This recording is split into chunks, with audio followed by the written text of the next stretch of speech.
उस वक्त एक न्यू चीज़ आई थी HLR-I के नाम से। ओके, ये अब कॉमन है बाय द वे, उस वक्त ये इंट्रोड्यूस हो रही थी। ठीक है। इसे HSS भी कहते हैं।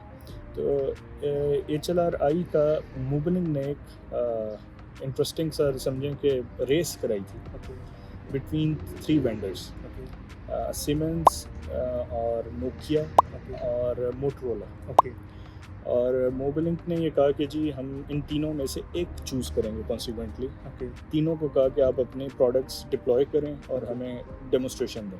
एक सर्टिफिकेशन है जो कि काइंड ऑफ मैनेजमेंट के लिए है, उसका ओके, नाम है CISSP।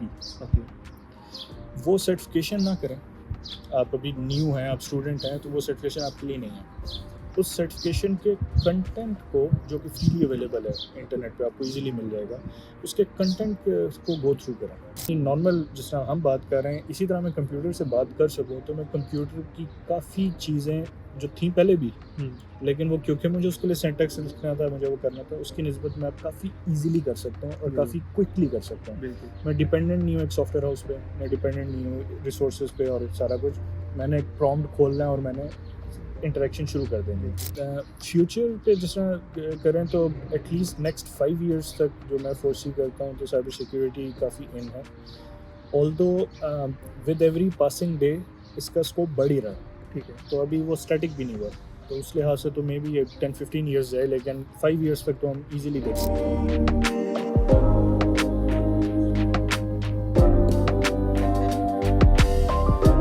अस्सलाम वालेकुम नुमान भाई, कैसे हैं आप? सभी वालेकुम से ठीक है? अस्सलाम। Thank you so much for coming my podcast. और अल्हम्दुलिल्लाह आज हमारी डिटेल में डिस्कशन होगी टेलीकॉम साइबर सिक्योरिटी से रिलेटेड, और मोस्टली हम आईटी साइबर सिक्योरिटी पे भी थोड़ी सी बातचीत करेंगे। Thank you so much. Can you please introduce yourself? Sure. So Nauman Khan, और मेरा जो ताल्लुक़ है मुल्तान से है। अच्छा, माशाल्लाह। और मुल्तान में मोस्टली मेरी स्कूलिंग और कॉलेज जो है वो मुल्तान से है। और उसके बाद सॉफ्टवेयर इंजीनियरिंग के लिए मैं इस्लामाबाद चला गया था। ठीक है, वहाँ पे इंजीनियरिंग कंप्लीट करके जॉब वहीं पे ही शुरू हो गई। ओके, तो काइंड ऑफ कॉलेज के बाद से जो मैं मुल्तान से निकला, तो मैं दोबारा वहाँ पे इस तरह नहीं जा सका। ठीक है, डेफिनेटली मेरा घर वहाँ पे, फैमिली वहाँ पे है, लेकिन मैं ख़ुद जो हूँ उसके बाद से बाहर ही सेटल्ड हूँ, ठीक है, मुल्तान से बाहर। जी, इस फर्स्ट जॉब मेरी सीमेंस के अंदर थी, ठीक है, और सॉफ्टवेयर डेवलपर की ही थी ओके, अपनी डिग्री के अकॉर्डिंगली। उसके अंदर सीमेंस का जो डिपार्टमेंट था वो टेलीकॉम का था। ठीक है। और तो आपने ग्रेजुएशन कहाँ से की है? फाउंडेशन यूनिवर्सिटी से। ठीक है, ओके, हाँ, तो ये जो इससे आंसर मिल जाएगा कि जी मैं टेलीकॉम से टेलीकॉम से और निकला। इससे मेरा रिलेशन कैसे बना बिल्कुल, बीइंग सॉफ्टवेयर इंजीनियर। तो वो जो डिपार्टमेंट था वो था, ये टैक 2 टीम होती है, बैक ऑफिस की लेवल 2 टीम, ठीक है, जो सपोर्ट करती है डिफरेंट किस्म की टेक्निकल सपोर्ट देती है। ओके, सो ये जो पर्टिकुलर टीम थी सीमेंस की, ये काम करती थी आयन्स के ऊपर। ओके, टेलीकॉम नेटवर्क के अंदर आयन जो है वो चार्जिंग के लिए यूज़ होता है। ओके, सो जब आप कोई भी कॉल, SMS कुछ भी करते हैं, तो जो आपकी बिलिंग हो रही है और लाइव बिलिंग हो रही है कि ओके, आपकी कॉल बीच में ही डिस्कनेक्ट हो जाएगी जैसे ही चार्ज ख़त्म हो गया, ओके, ये सारा कुछ रियल टाइम में आयन, जिसकी एब्रीविएशन है इंटेलिजेंट नेटवर्क, ओके, ये हैंडल कर रहा होता है। बैक इन द डेज़ जब मैंने ये जॉब ज्वाइन की थी, तो आयन बहुत टॉप की चीज़ थी, ओके, क्योंकि उससे पहले पोस्ट पेड नेटवर्क्स होते थे। ओके, अगर आपने पाकटेल वगैरह का या इस तरह का भी नाम सुना हो, उस वक्त के जो मतलब ये मोबलिंग, यूफोन वगैरह से भी पहले जो नेटवर्क्स थे, उसमें आपका सिर्फ बिल मंथ के बाद आता था। अच्छा, ठीक है, आपका रियल टाइम कोई बिलिंग नहीं होती थी, ओके, आप पैकेज ये ले सकते थे। ठीक है, तो ये जो रियल टाइम बिलिंग थी, जिसे पोस्ट पेड नेटवर्क्स कहते हैं, पोस्ट पेड आपका पैकेज होता है, ये अभी न्यू था ओके, पाकिस्तान के अंदर। ठीक है, तो आयन बड़ी हॉट चीज़ थी ओके, उस वक्त की। तो आयन के ऊपर जब कोई मसला आता था, ये जो टीम थी टैक 2 टीम, इन्हें वो सॉल्व करना होता था। ये 24/7 आयन को अवेलेबल इन्होंने होगा, लाइव रखना है। बिल्कुल, ठीक है, उसके आयन के ऊपर और इससे रिलेटेड कुछ और नोड्स भी थे, उस पे काफ़ी लंबे चौड़े लॉग्स बनते थे, ठीक है, और इस टीम को ट्रबल शूट करने के लिए उन लॉग्स को मैनुअली एनालाइज करना होता था, ठीक है, जो कि आसान नहीं होता था। तो मुझे हायर किया गया था कि जी मैं कुछ टूल्स डेवलप करूं जो इनकी ट्रबल शूटिंग में हेल्प आउट कर सो सकें, that means you have start your career as a software developer. Software developer. ठीक है। और जब मैं ये टूल्स डेवलप करता था, लेकिन वो सॉफ्टवेयर हाउस नहीं था, ठीक जैसे है। मैंने एक्सप्लेन किया ना, तो वो उनका काम अलग था। तो मैं वो टूल्स डेवलप करता था इंजीनियर्स के लिए, और वो उससे वो जावा बेस्ड टूल्स थे फाइल प्रोसेसिंग के, ठीक है। जिसके अंदर आप वो लंबी चौड़ी फाइल्स के लेट से फोल्डर की डायरेक्टरी दे दें, वो उन सारे लॉग से गुजरेगा और पर्टिकुलर जो उसमें से लॉग्स चाहिए होंगे वो एक्सट्रैक्ट कर देगा। ठीक है। तो इन टूल्स डेवलप करने के साथ ही थोड़ा सा मामला जो है वो उस टीम का इस तरह का था कि जी मैं टेलीकॉम साइट पर देखूं, क्योंकि वो सारे के सारे उसी काम पे होते थे। तो उस वक्त जो है मुझे एक बड़े इंटरेस्टिंग से प्रोजेक्ट पे इन्होंने डाला। ठीक है। एक नोड होता है, जिस तरह आयन होता है इस तरह एक नोड होता है HLR ठीक है। टेलीकॉम के अंदर।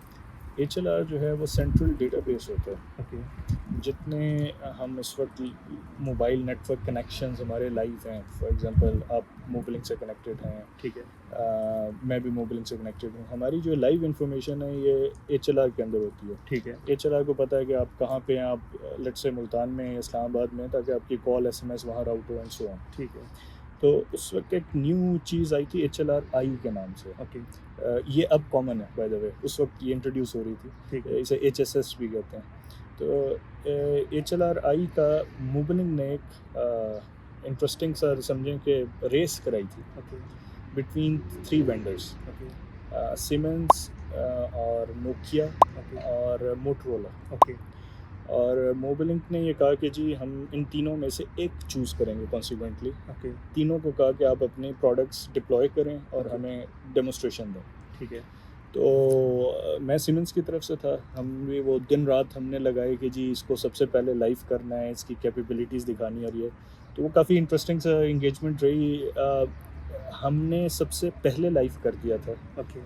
लेकिन स्टिल मोबिलिंग ने मोटरोला ऑप्ट किया था at the end of the day. ठीक है। सो हमें प्रोजेक्ट नहीं मिला था। ओके। एनीवे वो एक इंटरेस्टिंग सी इंगेजमेंट थी और मेरी टेलीकॉम से इंटरेक्शन थी। ओके। और उसके बाद उन्होंने कुछ ये IN deployment worms different platform की कुछ टेलीकॉम के काम करके फिर वो मुझे दोबारा मेरी डेवलपमेंट स्किल पे लेके आए। और उस वक्त एक चीज़ उन्होंने स्टार्ट की कि जी हमारे पास टेलीकॉम नोड से बहुत सारे लॉग्स आते हैं Okay. डिफरेंट किस्म के, तो हम इससे क्या इंफॉर्मेशन एक्सट्रैक्ट कर सकते हैं और हम मोबिलिंग को वो रिपोर्ट्स की फॉर्म में दे सकते हैं जो उनको हेल्प आउट करे। ठीक है। इनकी जो थीम थी रिपोर्ट्स की वो थी बिजनेस इंटेलिजेंस की। ओके। बिजनेस इंटेलिजेंस भी उस वक्त बहुत ही field है। न्यू फील्ड थी, अब तो वेल इस्टेब्लिश्ड फील्ड है। बिल्कुल। तो इसके कोई ऐसा रेफरेंस आपको डॉक्यूमेंट्स और हेल्प और गाइड्स ये चीज़ें नहीं मिलती थी। ठीक है। तो हमने खुद से सोचा कि जी इस लॉग से हम ये निकाल सकते हैं, इस लॉग से हम ये निकाल सकते हैं। तो हमने उस तरह मैनुअली उसकी रिपोर्ट वगैरह बनाने की कोशिश की। ठीक है। लॉग्स ह्यूज होते थे। टेलीकॉम वर्ल्ड में बहुत सारे लोगों को नहीं पता होता कि टेलीकॉम के अंदर लॉग्स जो हैं वो जिस तरह अगर उन्हें नंबर ऑफ रिकॉर्ड्स पे बात करें तो billions of records per day is normal बिल्कुल। टेलीकॉम के लिए। ऑब्वियसली इतनी कॉल्स जा रही हैं या SMS वगैरह, तो पीछे लॉग्स तो बन रहे होंगे। अगर कहीं पे एरर आ रहा है तो आप देख सकते हो, डिटेक्ट कर सकते हो। तो ये मैं इसलिए एम्फेसाइज दे रहा हूँ क्योंकि मुझे इससे एक इंसिडेंट याद आ गया। पाकिस्तान के अंदर एक होती थी पाकिस्तान डेवलपर्स कॉन्फ्रेंस, इस वक्त माइक्रोसॉफ्ट होस्ट करता था, ठीक है। कराची में होती थी। ठीक है। तो मैं उस कॉन्फ्रेंस में 2-3 दफ़ा गया हुआ हूँ। तो एक दफ़ा मैं गया हुआ था तो वहाँ पे जी माइक्रोसॉफ्ट ने SQL सर्वर का कोई लेटेस्ट वर्जन लॉन्च किया था। ठीक है। तो वो कह रहे जी इसकी कैपेबिलिटी यहाँ तक है और यहाँ तक है। तो ऑडियंस में क्वेश्चंस जो नॉर्मली सॉफ्टवेयर हाउसेस IT और इधर के थे, वो कह रहे कि जी हमारा तो मतलब इसका 5% नहीं यूज़ होता, तो इतनी कैपेसिटी की ज़रूरत क्या है। अच्छा। तो फिर मैंने हाथ खड़ा किया, मैंने कहा भाई मेरे जो यूज़ केस है उसके अंदर इतने बिलियंस ऑफ रिकॉर्ड्स चाहिए पर डे, क्या ये हैंडल कर सकते हैं? उन्होंने कहा नहीं। सो वो इतना कंट्रास्टिंग ठीक है। कि IT वालों की और टेलीकॉम वालों के डेटा की storage. So coming back original topic पे, तो इस डेटा को प्रोसेस करना, इसको डेटाबेस में डालना, by the way Microsoft Excel वो एक फ़ाइल नहीं ओपन कर पाता था। ठीक है। अब तो इसकी फिर भी ठीक ठाक कैपेसिटी एक्सेल की, लेकिन उस वक्त जो थी आई थिंक 64,000 रिकॉर्ड्स होती थी। बिल्कुल ऐसे ही अभी भी मतलब कि अगर आपके पास रिकॉर्ड एक्सेल के अंदर बहुत डिटेल में है ना, वो थोड़ा टाइम लेता है लोड होने में। हाँ yes। तो आप तो बिलियंस और बात कर रहे हो, तो मतलब कि वो फाइल लोड होने में कितना टाइम लेती होगी? और फिर अगेन ये कि ये बात जिस वक्त की मैं कर रहा हूँ उस वक्त लेट्स से अगर आपकी वो 200 या 500 MB की टेक्स्ट फाइल है जिसमें ठीक है। लॉग्स हैं, तो आपका जो पीसी होता था वो 4 GB रैम मैक्सिमम, मतलब सर्वर होता था 4 GB रैम वाला, बिल्कुल ठीक है। और इस तरह की चीज़ होती थी, तो उसके अंदर आपने ये लोड करनी होती थी। तो उसमें चैलेंजेस ये आए कि जी आप नॉर्मल ट्रेडिशनल सिस्टम नहीं यूज़ कर सकते डेटाबेस के अंदर सारे लॉग्स डाल के SQL रन करके और ये करने वाला। ठीक है। तो मैं क्योंकि पहले से जिस तरह मैंने बताया मैं जावा के टूल्स करके फाइल प्रोसेसिंग कर रहा था, तो मैंने वही चीज़ इस पे अप्लाई की, और मैंने जो रॉ डेटा जहाँ रखा हुआ है वहाँ से काम की चीज़ सिर्फ निकाली ठीक और है। वो डेटाबेस में डाली, ओके। इंस्टेड ऑफ पूरा लॉग डालना और इस तरह करके। ठीक तो है। मेरी क्यूरियाँ सारी प्रोग्रामेटिकली जावा के अंदर कोड के अंदर लिखी हुई थी। ठीक है। इंटरेस्टिंगली बहुत साल बाद इस टेक्निक का नाम बिग डेटा रखा गया। अच्छा ठीक है। सो जब आप बिग डेटा सुनते हैं तो as compared to relational databases जो पहले यूज़ होते थे, इसमें एडवांटेज यही है कि आप डायरेक्टली जो एक्चुअल रॉ डेटा जिस भी फॉर्म में जहाँ भी पड़ा हुआ है वहाँ से उसे प्रोसेस करते हैं और आउटपुट निकालते हैं। उस वक्त डेफिनेटली बिग डेटा बहुत सालों तक कहीं नहीं था पिक्चर में, लेकिन ये टेक्निक हमने यूज़ की क्योंकि हमारे पास और मेथड नहीं था। ठीक है। सो उसकी बेस पे ऑलमोस्ट कोई 2 डेज़ के अंदर मैं एक रिपोर्ट बना पा रहा था। ठीक है। और वो डिफरेंट टूल्स और डिफरेंट यूज़ करके एंड सो ऑन। जब हम फर्स्ट टाइम वो रिपोर्ट मोबलिंग के पास लेके गए जो उन्हीं के डेटा से बनी हुई थी, तो उनके लिए बड़ा ही फैसिनेटिंग था ठीक है। क्योंकि उन्होंने कभी भी इस तरह की इंसाइट्स देखी नहीं थी। ठीक है। उनके पास कोई ऐसी फैसिलिटी थी नहीं। ठीक है। एग्जाम्पल के तौर पे मोबलिंग का हेल्पलाइन नंबर था 111 था हाँ, मेरे ख्याल आई में। थिंक सो, मुझे भी याद है। इस तरह के जो हेल्पलाइन नंबर था, जी। हमने डेटा से ये निकाला कि जी उस वक्त फ्री होता था bye the way calling helpline number ठीक है। सारे ऑपरेटर्स का। तो हमने ये निकाला कि कुछ ऐसे लोग हैं जो कि दिन में 200 से ज़्यादा दफ़ा 111 पे कॉल करते हैं। ठीक है। अब हमें ये पता चला कि ये कोई कंप्लेन या वो चीज़ नहीं है। ठीक है। तो क्या था कि जी क्योंकि मोबाइल इट्सेल्फ एक न्यू चीज़ थी, बिल्कुल। हर एक के पास होता भी नहीं था। बिल्कुल। अब किसी ने सिम ले ली, अब उसने कोई एक्टिविटी करनी है, बिल्कुल।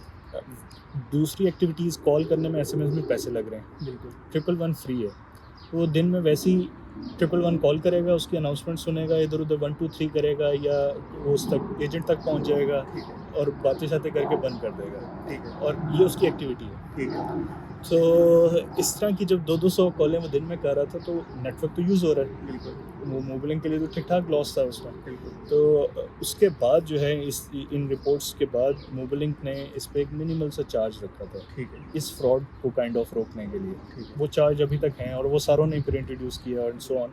तो ये मतलब इस तरह की इंसाइट्स हमने मोबलिंक को दी और जिसके उन्होंने इस तरह के एक्शंस लिए।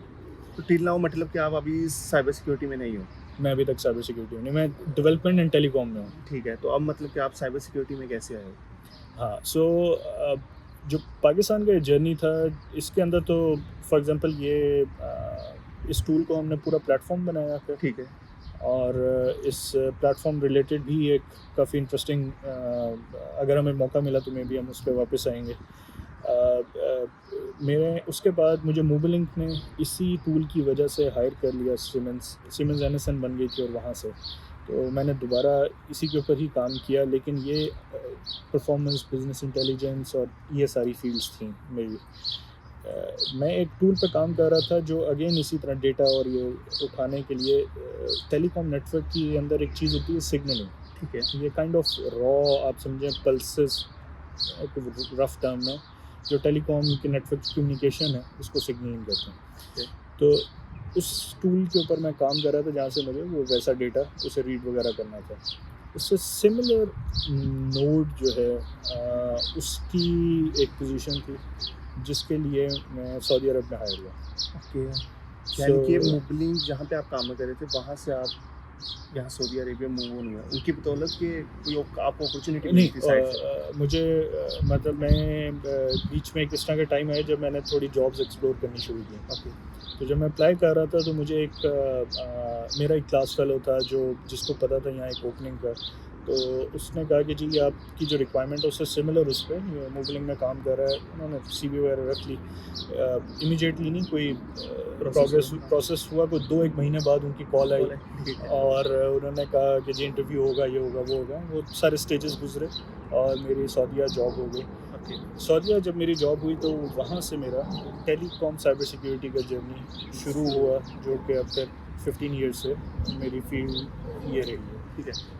हम थोड़ा सा पहले डिस्कशन कर लेते हैं आईटी साइबर सिक्योरिटी पे, ठीक है? यानी कि पाकिस्तान में मिसाल के तौर पे मैं एक स्टूडेंट हूँ, ठीक है? मैंने आईटी साइबर सिक्योरिटी में जाना है, तो व्हाट्स द प्रोसेस, मैं कैसे स्टार्ट कर सकता हूँ साइबर सिक्योरिटी में अपना करियर? ठीक है। सो साइबर सिक्योरिटी में 1-2 एस्पेक्ट्स हैं, तो मैं वो सारे बताना चाहूँगा ताकि वो क्लियर हो जाए। एक तो ये है कि जी स्टूडेंट चाहता है कि वो अपनी फॉर एजुकेशनल बैकग्राउंड वो साइबर सिक्योरिटी वाला रखता है। ठीक है, उसमें कुछ तो डिग्रीज़ हैं जो कि अब साइबर सिक्योरिटी ओरिएंटेड ही हैं पाकिस्तान में, मतलब कॉन्सिक्वेंटली साइबर सिक्योरिटी के ग्रेजुएट बनेंगे। ठीक है, अगर वो नहीं भी है तो फिर सॉफ्टवेयर की जो फील्ड्स हैं वो काफ़ी हद तक इसका प्रीरेक बनती हैं। ओके, आप बट अगेन इम्पॉर्टेंट चीज़ ये है कि सॉफ्टवेयर के अंदर अगर आप जा रहे हैं तो साइबर सिक्योरिटी के अंदर जाने के लिए आपको अच्छी डेवलपमेंट, अच्छी कोडिंग, ये फील्ड्स सॉफ्टवेयर इंजीनियरिंग की पक्की करनी होगी। ओके, क्योंकि हमारे पास थोड़ा ये भी होता है ना कि कुछ जो है वो टारगेट करते हैं कि जी मैं फ्रंट एंड डेवलपमेंट पे चला जाऊँ, मैं डिज़ाइनिंग में चला जाऊँ, मैं प्रोजेक्ट मैनेजमेंट में चला जाऊँ, सो ऑन सो फोर्थ। अगर आप उनकी एक्सपर्टीज़ बना के आते हैं तो आप साइबर सिक्योरिटी में नहीं आ सकते। ओके। तो आपको अच्छा प्रोग्रामर, डेवलपर होना ज़रूरी है। यानी कि बैक एंड साइड पे जैसे आपने जावा में काम किया है या किसी ने सी शार्प में किया हो या PHP back and something like, even अब यानी कि आप लॉजिक क्रिएट करना यस यस मेन चीज़। और इवन आप वेब डेवलपमेंट पे काम कर रहे हैं, जी, जावास्क्रिप्ट पे काम कर रहे हैं, लेकिन आपकी प्रोग्रामिंग स्किल्स इस लेवल की होनी चाहिए कि जब आप कोई कोड पढ़ रहे हैं तो आपको इमीडिएटली समझ आ जाए कि यार यहाँ पे कुछ बात गड़बड़ हुई है, बिल्कुल ठीक है। और वो स्ट्रेट फॉरवर्डली नहीं नजर आएगा। तो जिसकी इतनी एक्सपर्टीज़ होंगी, जिसके हाथ से इतना कोड गुजरा हुआ होगा, वही देखेगा कि यार ये इसकी यहाँ सेंस नहीं बन रही, इसको यहाँ नहीं होना चाहिए इस तरह करके। तो जब एक तो आप एजुकेशनली इस तरह जाते हैं, उसके बाद फिर है कि अगर आप सर्टिफिकेशंस करना चाहें, क्योंकि बहुत सारी साइबर सिक्योरिटी जॉब्स में जॉब डिस्क्रिप्शन में ही लिखा होता है कि जी आपको सर्टिफिकेशन चाहिए। सर्टिफिकेशंस जो हैं उसमें मैं एक मेथड रिकमेंड करता हूँ। एक सर्टिफिकेशन है जो कि काइंड ऑफ मैनेजमेंट के लिए है, उसका नाम है CISSP। ओके, वो सर्टिफिकेशन ना करें। आप अभी न्यू हैं, आप स्टूडेंट हैं, तो वो सर्टिफिकेशन आपके लिए नहीं है। उस सर्टिफिकेशन के कंटेंट को, जो कि फ्रीली अवेलेबल है इंटरनेट पे, आपको इजीली मिल जाएगा, उसके कंटेंट को गो थ्रू करें। ओके, और वो इसलिए इम्पॉर्टेंट है क्योंकि वो एक आपको साइबर सिक्योरिटी की जो डिफरेंट फील्ड्स हैं ओके, उसके सारों का एक ओवरव्यू, अच्छा अवेयरनेस आपको दे देता है कि जी साइबर सिक्योरिटी में आप जाएंगे तो एक तरह का काम है, एक इस तरह का काम है, एक इस तरह का काम है, एंड सो ऑन।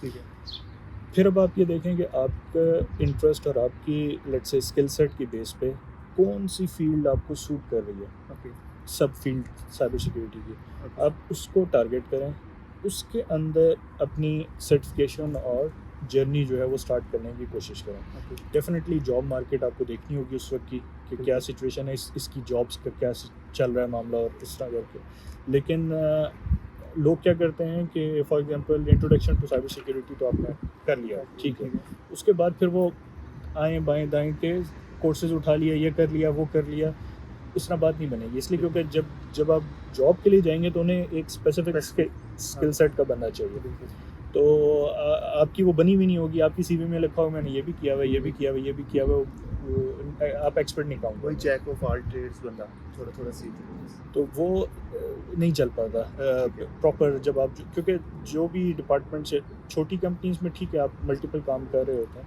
लेकिन अगर बड़ी कंपनीज टारगेट करेंगे तो टीम का काम ही एक है, बिल्कुल, और आप उस टीम में तभी हायर होंगे जब आपको वो काम अच्छा आता होगा। इस तरह सो ये तो हो गया CISSP का। आपने सिर्फ ट्रेनिंग कंटेंट पढ़ना है और पढ़ना आपने अपना एक डिसीजन ले लेना है कि किस Decision निश पे आपने काम करना है। फिर जब आप अपना वो कर लेते हैं तो सर्टिफिकेशंस के पूरे पाथ्स हैं। फिर ओके, आप फॉर एग्जांपल पेनिट्रेशन टेस्टिंग है, ओके इसमें आप एथिकल हैकर बनते हैं ओके और आप अपने नेटवर्क को खुद ही हैक करने की कोशिश करते हैं। ठीक है तो अगर आपने इसको लेना है तो इसके अंदर 2-3 बड़ी-बड़ी लेट्स से सर्टिफिकेशन बॉडीज़ हैं जिनका लेवल 1, 2, 3, 4, 5 पूरा पाथ चलेगा। ठीक है आप लेवल 1 से स्टार्ट करें, आपको लेवल 1 आ जाता है, उसके बाद आप लेट्स से जॉब्स अप्लाई करना शुरू कर दें उस फील्ड की, एंड फिर आप साथ-साथ ट्राई करें कि आप लेवल्स नेक्स्ट करते जाएँ। पेनिट्रेशन टेस्टिंग बाय द वे ऐसी फील्ड है जिसके लिए आप के पास फुल टाइम जॉब नहीं भी है तो आपको जिस तरह वो होता है ना फ्रीलांस वर्क, ओके आपको वो मिल जाएगा। ठीक है ऑनलाइन बेतहाशा कंपनीज के बग बाउंटी प्रोग्राम्स होते हैं। ओके बग बाउंटी ये होता है कि मैं गूगल हूँ और मैं ये कहता हूँ कि भाई मेरी आप कोई भी प्रोडक्ट के अंदर कोई वल्नरेबिलिटी ढूंढ देते हैं तो मैं आपको इतने पैसे दूंगा। ठीक है सो इस तरह करके जितनी बड़ी कंपनीज हैं उनके बग बाउंटी प्रोग्राम्स हैं। ओके तो आप वो सारे के सारों के थ्रू भी मनी अर्न कर सकते हैं। ठीक है वो आपके प्रैक्टिकल एवेल्युएशन के लिए भी बड़ा अच्छा है कि जी आपको कितना काम आता है, बिल्कुल ऐसे ही है और उसमें आपका नाम भी हॉल ऑफ फेम के अंदर आ जाता है, वो आपकी सीवी पे बड़ा काम आता है और सो ऑन सो फोर्थ। तो मतलब आप इस तरह बगैर जॉब के भी अपना प्रोफाइल बना सकते हैं, फिर आप जॉब बिल्कुल टारगेट कर सकते हैं। और सर्टिफिकेशंस के बाद प्रैक्टिकल एक्सपर्टीज़ डेवलप करना बड़ा इंपॉर्टेंट है साइबर सिक्योरिटी ठीक में। है साइबर सिक्योरिटी में मैं थोड़ा बताऊंगा अगली फील्ड्स क्या होती हैं। ठीक है कुछ फील्ड्स हैं जिसमें लेट्स से कि आप किताबी बातों से थ्योरी से चल सकते हैं, ओके लेकिन जो बाकी फील्ड्स हैं उसमें आपका काम टोटली 24/7 हैंड्स ऑन है। ओके सो और दूसरी तरफ चलें साथ ही इससे बात आ जाती है कि एआई और जेन एआई और ये सारी चीज़ें बिल्कुल साथ चल रही हैं। तो अगर आपने लेट्स से वो स्टे इन द गेम रहना है तो आपको अपने आप को एक एवरेज से ऊपर लेके जाना होगा। ठीक है सो ठीक ठाक मेहनत चाहिए होगी, और वो नहीं है इसमें मामला कि यार मेरी अब जॉब हो गई, अब मैं सुकून में हूँ। मैं अब सुकून में हूँ, ये तरह करके कंटिन्यूसली अपने आप को अप टू डेट रखना होता है, और ये सारा मामला आप रखेंगे। अब एवरेज से ऊपर अगर हैं फिर आपके लिए जॉब जो है वो चाहे पाकिस्तान है चाहे बाहर है, बिल्कुल वो मसला नहीं है। और ऑब्वियसली मुझे लगता है लोग फिर खुद आपको अप्रोच करते हैं हाँ अगर आप एवरेज से बेहतर हैं लेकिन मतलब मेरी तरफ से हाईली ये पॉइंट रिकमेंडेड है कि अपना जो लेट्स से टारगेट है वो इतना ना रखें कि जी मैंने ये सर्टिफिकेशन कर ली है, मेरी यहाँ जॉब हो गई है या मेरी अब नौकरी चल रही है। इस टारगेट से आप काइंड ऑफ कुछ अर्सा का अगर आप गुजार भी लेंगे कंफर्ट जोन का टाइम, आगे आप फंसेंगे। ठीक है तो आप शुरू से टारगेट करें कि जी मुझे लेट्स से कि ये 10 बंदों की टीम है तो मुझे टॉप 2-3 के अंदर होना है, तो फिर चीज़ें आसान हैं। ठीक है लेकिन अगर मैं नहीं हूँ तो फिर कभी भी कोई मसला है। ठीक है तो तो आप अभी एआई इन्वॉल्व कर रहे थे जेन एआई साइबर सिक्योरिटी में वो थोड़ा एक्सप्लेन करते हाँ, जेन एआई से पहले एक लास्ट पॉइंट पिछले हवाले से, ठीक है साइबर सिक्योरिटी में ये सारी मैंने बातें बताई जो कोई भी बंदा टारगेट करना चाहे, ओके लेकिन साइबर सिक्योरिटी में एक नेचुरली जो चीज़ बहुत हेल्प आउट करती है और मेरे लिए वो सबसे इम्पोर्टेंट इंग्रेडिएंट है वो है सिक्योरिटी माइंडसेट। ओके कुछ फील्ड्स ऐसी होती हैं जिसके अंदर आप समझें कि एक स्पेसिफिक तरीके से नहीं भी सोचते तो आप चल सकते हैं, ओके लेकिन कुछ फील्ड्स में अगर आप स्पेसिफिक तरीके से सोचते हैं या तो नेचुरली या आप डेवलप कर लें तो आपको बहुत हेल्प आउट होता है। Okay for example programming and coding, okay अगर आपका माइंड लॉजिकली अच्छा सोचता है वो न्यू लॉजिक बना सकता है तो आपको बहुत हेल्प आउट होता है। ओके और अगर वो स्ट्रगल करता है तो फिर आप हमेशा कोशिश करेंगे कि मुझे कोडिंग ना ही करनी पड़े। ओके तो ये वाला मामला साइबर सिक्योरिटी के अंदर सिक्योरिटी माइंडसेट ये होता है कि आप काइंड ऑफ अटैकर या हैकर की तरह सोच सकते हैं। ठीक है यानी कि मैं मतलब कि एक हैकर क्या कर सकता है कि मुझे उसको कैसे बचाना है हैकिंग करने से वो नेक्स्ट स्टेप आएगा ना। पहला स्टेप ये है कि वो क्या कर क्या सकता कर है, सकता है बिल्कुल वो नेक्स्ट क्या करेगा। जब आपके पास कोई भी सिक्योरिटी का टास्क होगा ठीक है उसके अंदर मोस्टली ये चक्कर होगा कि आप पे किसी किस्म का कोई नेक्स्ट अटैक होना है, ओके और अगर आप उस अटैक के लिए पहले से सिक्योरिटी कंट्रोल्स लगा पाते हैं तो समझेंगे आप best employees, best resources, best उसमें आएंगे। ओके अगर आप उससे पीछे रहेंगे थ्रू आउट कि पहले अटैक हो जाएगा फिर आप कुछ करेंगे तो फिर मामला जो है वो समझे एवरेज वाला और उस तरह रहेगा, क्योंकि वो सारे के सारे वो करेंगे जब कुछ हो जाएगा उसके बाद करने के लिए। लेकिन अगर आप ये वाली स्किल सेट अपनी एवेलुएट करने की कोशिश करें कि क्या मैं सोच सकता हूँ कि जी नेक्स्ट क्या होगा। फॉर एग्जांपल कोई साइबर सिक्योरिटी इंसिडेंट हुआ है जो हिस्ट्री में हुआ होगा, उसकी सारी डिटेल्स अवेलेबल हैं। ओके, आप उसकी स्टार्टिंग का पार्ट पढ़ें, उसके बाद सोचें कि नेक्स्ट हैकर ने क्या किया होगा। अभी उसको ना भूल पढ़ें के हाँ आगे, पढ़े ना, बिल्कुल आप आगे ना पढ़ें, बिल्कुल, आप सोचेंगे इसने नेक्स्ट स्टेप क्या किया होगा, ठीक है, फिर उसके बाद पढ़ें क्या आप सोच सकते हैं कि उसने नेक्स्ट क्या किया Okay, एंड सो हाँ। ऑन। मतलब इस तरह करके आप अपना सिक्योरिटी माइंडसेट अगर आपका अच्छा है तो ये वाले रिसोर्सेज इस वक्त समझें मोस्ट इन डिमांड है okay, through out world.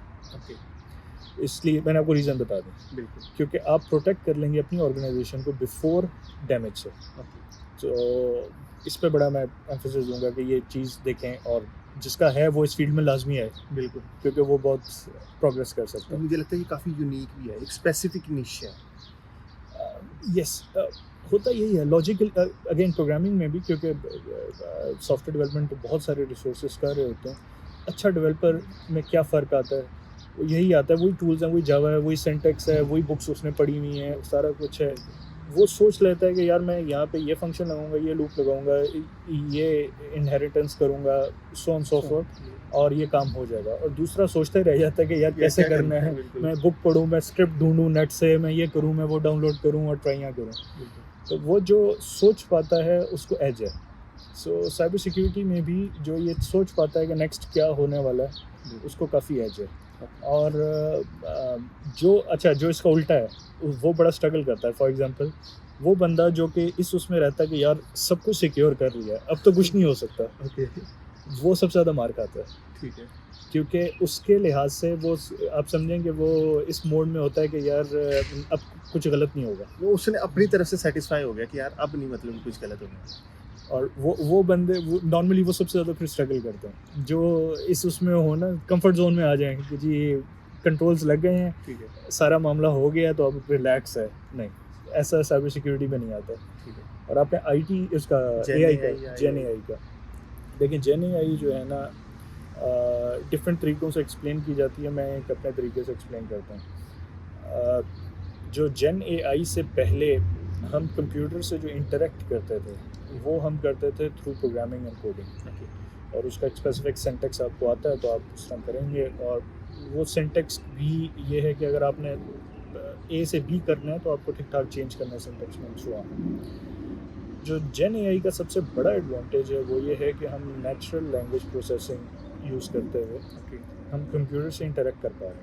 Okay, बिल्कुल ऐसा, ठीक है। बिल्कुल, सो जब मैं कंप्यूटर को अपनी नॉर्मल जिस तरह हम बात कर रहे हैं इसी तरह मैं कंप्यूटर से बात कर सकूं, तो मैं कंप्यूटर की काफ़ी चीज़ें जो थी पहले भी, लेकिन वो क्योंकि मुझे उसके लिए सिंटैक्स लिखना था, मुझे वो करना था, उसकी निस्बत मैं काफ़ी इजीली कर सकता हूँ और काफ़ी क्विकली कर सकता हूँ। बिल्कुल, मैं डिपेंडेंट नहीं हूँ एक सॉफ्टवेयर हाउस पे, मैं डिपेंडेंट नहीं हूँ रिसोर्सेज पे और सारा कुछ।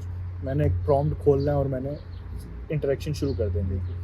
अभी तो जेन एआई स्टिल बड़े इनिशियल स्टेजेस पे है, बिल्कुल, रिसेंट लॉन्च है, बिल्कुल, अभी तो सारी कंपनीज इस पे एक्सपेरिमेंट कर रही हैं। बिल्कुल, लेकिन काफ़ी जल्दी ये हो जाएगा कि आपने अपने मोबाइल या कंप्यूटर वगैरह से इस तरह की किसी भी डिवाइस से इंटरेक्ट करना है तो आपके पास समझें कि सिर्फ एक वॉइस असिस्टेंट काफ़ी होगा, जिसको आप कह रहे होंगे कि जी कॉल नईम शहजाद, और या फिर उससे ज़्यादा कॉम्प्लेक्स के सेंड नईम शहजादा टेक्स्ट के फ़लाने दिन हम इतने बजे मिलेंगे एंड चेक हिज कैलेंडर कि उस टाइम पे वो अवेलेबल है कि नहीं है एंड सो ऑन। तो मैंने ये एक सेंटेंस बोल दिया, सारा कुछ खुद ही होगा, बिल्कुल, वो जेन एआई करेगी। तो इसका इम्पैक्ट सारी फील्ड्स पे, कोडिंग से लेके नॉर्मल अकाउंटिंग की फील्ड से लेके एक शॉप ऑनर के उससे सो ऑन, हर फील्ड पे इसका इम्पैक्ट है। साइबर सिक्योरिटी रिलेटेड बहुत सारी इस तरह की जॉब्स जो सेक्शंस हैं जिसमें आप रेपिटेटिव वर्क करते हैं, ओके, वो सबसे पहले इसकी जद में आ सकते हैं। ठीक है, कॉन्सिक्वेंटली जद में सारी आती हैं, क्योंकि जो चीज़ मैं इस वक्त सोच रहा हूँ कि मुझे ये 10 स्टेप्स करने हैं, वही 10 स्टेप्स मैं कॉन्सिक्वेंटली जेन एआई को समझा दूँ कि ये 10 स्टेप्स करने हैं और वो कर ले। बिल्कुल, ठीक है, ये ज़रूर होगा कि 11वां स्टेप मैं सोच सकता हूँ, जेन एआई नहीं सोच पाएगी। लेकिन वो 10 स्टेप तो वो कर लेगी ना। तो मेरे पास अगर टीम 10 की है तो मुझे मे बी टीम 3 या 4 की चाहिए होगी। बिल्कुल, ठीक है। बिल्कुल। सो जो ऐसा मुश्किल है कि जो स्पेसिफिक साइबर सिक्योरिटी के रोल्स हैं वो ख़त्म हो जाएंगे या ज़ीरो हो जाएंगे, लेकिन रिसोर्सेज रिडक्शन मेरे ख्याल में बड़ी क्लियर है बिल्कुल, कि वो होगी। होगी, बिल्कुल, अब आपने अगर उसमें होना है जो कि रिडक्शन में नहीं होंगे तो डेफिनेटली फिर आपको वो टॉप टियर के अंदर आना पड़ेगा। बिल्कुल। आपका पहले कंपटीशन फेलो से था, अब आपका जेन चलिए एआई ऐसे से भी बिल्कुल, साथ साथ होगा बिल्कुल, कि वो कितना अच्छा काम करे और आपको उससे ऊपर काम करना है। बिल्कुल। तो इस तरह का इम्पैक्ट है। Okay, that's great. अच्छा, इसका फ्यूचर ऑब्वियसली फिर ब्राइट है साइबर सिक्योरिटी का, और मैक्सिमम सैलरी मतलब कि क्या बंदा एक्सपेक्ट कर सकता है एज़ अ साइबर सिक्योरिटी के अंदर इन पाकिस्तान या और ओवर द वर्ल्ड?